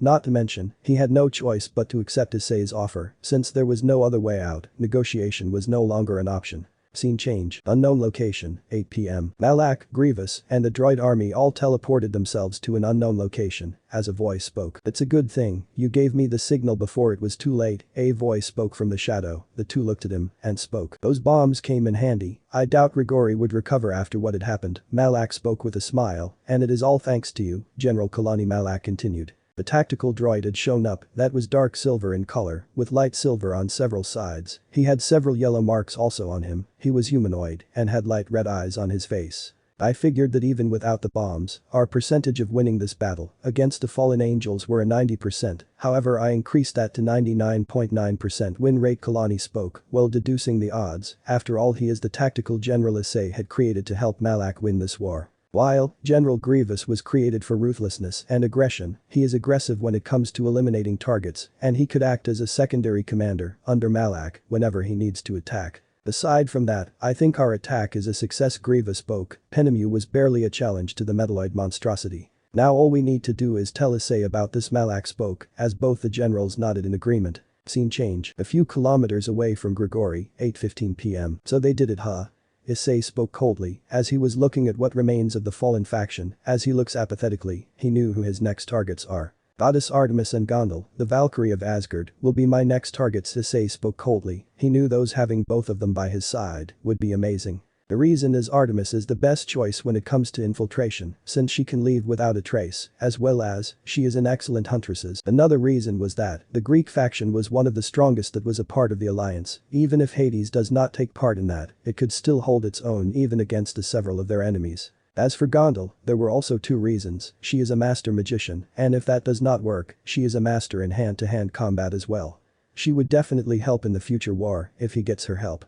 Not to mention, she is Rasuis's grandmother, one of the girls that is with Dai. It would be fun to turn her against her own granddaughter. When Issei saw her from the shadows, she was surprisingly young, not what he was expecting, from what someone would call her, their grandmother. Even though Rasuis gave him looks of disgust due to the rumors, she was one of the few that did not overdo it, like Ryuzo Akeno. Either way, the fact that her grandmother turned against her would shatter her completely. Issei watched as the doctors were taking the injured to the hospital to take care of themselves. He then gets a message from Malak, as he decides to teleport back to the unknown location. Scene change. 6th Heaven, 9 p.m. Elizabeth was doing as Issei instructed her to do so. He had already disabled the alarms when he had entered inside, and dealt with most, if not all of the brave saints under Gabriel to infiltrate.